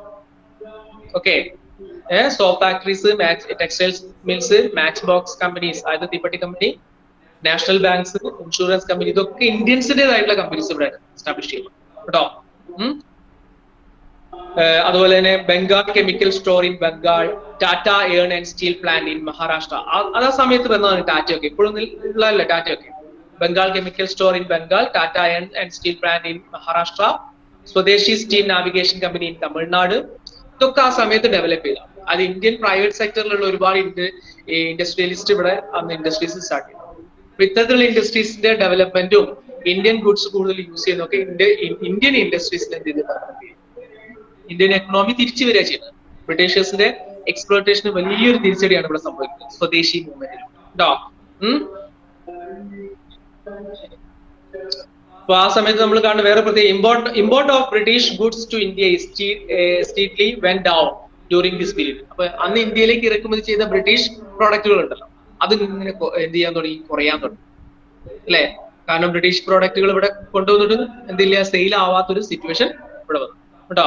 പിന്നെ ഇതില് ഈ ഒരു സ്വദേശി മൂവ്മെന്റ് എന്ന ഈ ഒരു അജിറ്റേഷനിൽ വിമൻ, ലേബറേഴ്സ് ആൻഡ് സ്റ്റുഡൻസ് അല്ലെ, സ്ത്രീകളും തൊഴിലാളികളും സ്റ്റുഡൻസ് വിദ്യാർത്ഥികളും ഇതിൽ പാർട്ടിസിപ്പേറ്റ് ചെയ്തിട്ടുണ്ട് കേട്ടോ. അതിലൊരു മെയിൻ ആയിട്ടുള്ള ഫീച്ചർ ആയിട്ടാണ് പറഞ്ഞത്. അതുപോലെ വാഷർമാൻ, അതുപോലെ തന്നെ പ്രീസ്റ്റ് ഇങ്ങനെയുള്ള ആളുകളും ഇതിൽ പാർട്ടിസിപ്പേറ്റ് ചെയ്യുന്നു. അതായത് വാഷർമാൻ, അതായത് അലക്കുകാരാണ് അവര് പറഞ്ഞ എന്താ ഈ ഫോറിൻ ക്ലോത്ത് ഒന്നും ഇവിടെ എന്ത് ചെയ്യില്ല, വാഷ് ചെയ്യില്ല എന്ന് വാഷർമാൻ പറഞ്ഞു. അതുപോലെ തന്നെ പ്രീസ്റ്റ്, ഈ പുരോഹിതന്മാരുണ്ടല്ലോ, അവര് സ്വയർ ചെയ്യാണ്, പ്രതിജ്ഞ ചെയ്യാൻ പറഞ്ഞാൽ ഈ റിച്വൽ ആക്ടിവിറ്റീസിനൊക്കെ ഉപയോഗിക്കുന്ന, പ്രേയേഴ്സിനൊക്കെ ഉപയോഗിക്കുന്ന ഫോറിൻ ഐറ്റംസ് ഉണ്ട്. പ്രാർത്ഥനകൾക്കും അതായത് മത ചടങ്ങുകൾക്കും ഉപയോഗിക്കുന്ന ഒരുപാട് പ്രോഡക്റ്റുകൾ ഉണ്ട്, ഫോറിൻ പ്രോഡക്റ്റ്. ആ പ്രോഡക്റ്റുകളൊക്കെ ഇനി ഉപയോഗിക്കില്ല എന്ന് പറഞ്ഞു കേട്ടോ. അതുപോലെ സ്ത്രീകൾ എങ്ങനെയാന്ന് പറഞ്ഞാല് ഈ ഫോറിൻ ബാംഗിൾസ്, വള ഉണ്ടല്ലോ, വള ബാംഗിൾസ് എന്ന വളകളാണ്, അതും അതുപോലെ തന്നെ യുട്ടൻസിൽസ് മീൻസ് പാത്രങ്ങളൊക്കെ ഉണ്ടാവും, അതൊന്നും ഫോറിൻ ആയിട്ടുള്ള സാധനങ്ങൾ ഉപയോഗിക്കില്ല. അങ്ങനെ വിമൻ, സ്റ്റുഡൻസ്, അതുപോലെ തന്നെ ലേബറേഴ്സ്, വാഷർമാൻ, പിന്നെ അതുപോലെ പ്രീസ്റ്റ് ഇങ്ങനെയുള്ള ആളുകളൊക്കെ ഇതിൽ പാർട്ടിസിപ്പേറ്റ് ചെയ്യും കേട്ടോ. ഈ സ്റ്റുഡൻസിന്റെ പാർട്ടിസിപ്പേഷൻ എന്താണ്? Quit the schools to take part in the movement. Schools ഒക്കെ ക്വിറ്റ് ചെയ്തു. അന്ന് ബ്രിട്ടീഷേഴ്സ് നടത്തുന്ന സ്കൂളാണ് കൂടുതലുള്ളത്. അപ്പൊ അതൊക്കെ ക്വിറ്റ് ചെയ്തിട്ട് ഇതിൽ പാർട്ടിസിപ്പേറ്റ് ചെയ്യും കേട്ടോ, സ്വദേശി മൂവ്മെന്റിൽ പാർട്ടിസിപ്പേറ്റ് ചെയ്യും. അപ്പൊ ഇതൊരു സക്സസ് ആയിരുന്നു കേട്ടോ. Indian nationalism attained for the strength from Swadeshi movement. അപ്പൊ ഈ സ്വദേശി മൂവ്മെന്റ് കൂടി വന്നപ്പോ ഇന്ത്യൻ നാഷണലിസം വളരെയധികം സ്ട്രെങ്തൻ ചെയ്യപ്പെട്ടു. Indian leaders like Balagangadhara Tilak, Lala Lajpat Rai, അതുപോലെ ബിപിൻ ചന്ദ്രപാൽ, അവരൊക്കെ എംഫസൈസ് ചെയ്തു എന്തിനാ കൂടുതൽ ഊന്നൽ കൊടുത്തത്? Necessity of overthrowing the foreign rule. അതായത് ഇന്ത്യയിൽ നിന്ന് ഫോറിൻ റൂൾ ഓവർത്രോ ചെയ്യണം അല്ലെ, അതായത് ഇന്ത്യയിൽ നിന്ന് എന്ത് ചെയ്യണം, ബ്രിട്ടീഷ് ഭരണം ഇവിടെ അവസാനിപ്പിക്കണം അല്ലെ.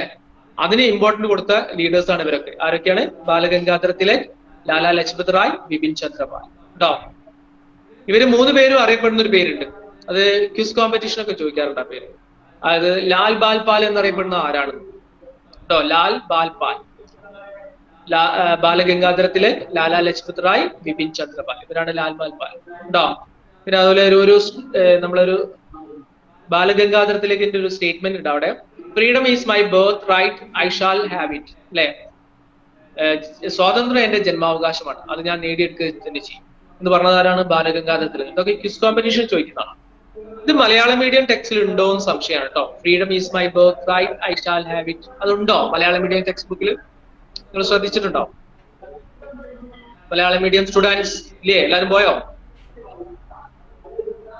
ആ ഓക്കെ. ഒരു സജീദ് റഹ്മാൻ മാത്രമാണ് മലയാളം മീഡിയത്തിൽ റെസ്പോണ്ട് ചെയ്യുന്നത്. ഇപ്പൊ ബാലഗംഗാധര തിലകിന്റെ ഒരു സ്റ്റേറ്റ്മെന്റ് ആണ് അത്. അപ്പൊ ഇവരൊക്കെയാണ് മെയിൻ ആയിട്ട് അന്ന് ഈ സ്വദേശി മൂവ്മെന്റിനെ ലഡ് ചെയ്തതും ഇന്ത്യൻ നാഷണലിസത്തിനെ സ്ട്രെങ്തൻ ചെയ്യിച്ചതൊക്കെ ഇവരാണ് കേട്ടോ. പിന്നീട് ഇതിലൂടെ നമ്മൾ ബ്രിട്ടീഷേഴ്സിന്റെ എക്സ്പ്ലോയിറ്റേഷനെ പ്രിവെന്റ് ചെയ്തു. ബ്രിട്ടീഷ് ഫോറിൻ ഗുഡ്സ് ഒക്കെ ഇവിടേക്ക് ഇമ്പോർട്ട് ചെയ്യുന്നതൊക്കെ നമുക്ക് പ്രിവെന്റ് ചെയ്യാൻ കഴിഞ്ഞു. ഇന്ത്യൻ ഇൻഡസ്ട്രീസ് ഒക്കെ സ്ട്രെങ്തൻ ചെയ്യപ്പെട്ടു. അപ്പൊ അതിലൂടെ എന്ത് ചെയ്തു? ഇന്ത്യൻ ഗുഡ്സ് ഒക്കെ, ഇൻഡിജീനിയസ് ഗുഡ്സ് ഒക്കെ നമ്മൾ കൂടുതലായിട്ട് യൂസ് ചെയ്തു അല്ലെ. ഇതിലൂടെ ആന്റി ബ്രിട്ടീഷ് ഫീലിങ്സ് നമുക്ക് നന്നായിട്ട് സ്ട്രെങ്തൻ ചെയ്യാൻ കഴിഞ്ഞു. പിന്നീട് ഈ ഒരു 1905 കഴിഞ്ഞ് 1919 ഒക്കെ ആവുന്നത്, ഒരു 1917 1819 ആ സമയത്താണ് ഗാന്ധിജിന്റെ ഒരു എൻട്രി വരുന്നത് നമ്മൾ ഇന്ത്യൻ ഇൻഡിപെൻഡന്റ് മൂവ്മെന്റ്. അതോടുകൂടിയിട്ട് ഇന്ത്യൻ ഇൻഡിപെൻഡന്റ് മൂവ്മെന്റ് ഒന്നുകൂടി സ്ട്രെങ്തൻ ചെയ്യും. ഓക്കെ, ഇത്രയേ ഉള്ളൂ നമുക്ക് ഈ ചാപ്റ്ററിൽ പഠിക്കാൻ. ഓക്കെ, സ്വദേശി മൂവ്മെന്റ് കഴിഞ്ഞു. ഇനി നിങ്ങൾ എന്താ ചെയ്യേണ്ടതെന്ന് പറഞ്ഞാൽ ഇതിന്റെ ലെറ്റസ് അസസ് എന്ന ഭാഗമല്ലേ, വിലയിരുത്താൻ എന്നുള്ള ഭാഗത്തുള്ള എല്ലാ ക്വസ്റ്റിന്റെ ആൻസറും നിങ്ങൾ നോട്ടിലേക്ക് എഴുതണം. ഓക്കെ, ലെറ്റസ് അസസ് നിങ്ങളുടെ ടെക്സ്റ്റ് ബുക്കിൽ കാണാം. അതിൽ 7 പേജ് നമ്പർ, ചിലത് പഴയ ബുക്കാണ് ഇവിടെ കൊടുത്തിട്ടുള്ളത്, പുതിയ ബുക്കിലാണെങ്കിൽ 79 അല്ലെ, അതിലുണ്ട്. സോറി 79 അല്ല, 81 ഉണ്ട് ക്വസ്റ്റ്യൻ. ആ ക്വസ്റ്റ്യന്റെ ആൻസർ ഒക്കെ നിങ്ങൾ എന്ത് ചെയ്യണം? യെസ്, അതൊക്കെ നോട്ടിലേക്ക് എഴുതിക്കണം കേട്ടോ. അതല്ലാണ്ട് ഞാൻ വേറെ ക്വസ്റ്റ്യൻസ് വേറെ ഇതിപ്പോ അടുത്ത ക്ലാസ്സിലേക്കുള്ള വർക്കാണ്, ഇത് ചെയ്യാം. ഓക്കെ, നെക്സ്റ്റ് വീക്ക് കാണിക്കാം. ഓക്കെ, അപ്പൊ ലാസ്റ്റ് പറഞ്ഞ അതിൽ എന്തെങ്കിലും ഡൗട്ട് ഉണ്ടെങ്കിൽ ചോദിച്ചോളൂ. സ്വദേശി മൂവ്മെന്റ്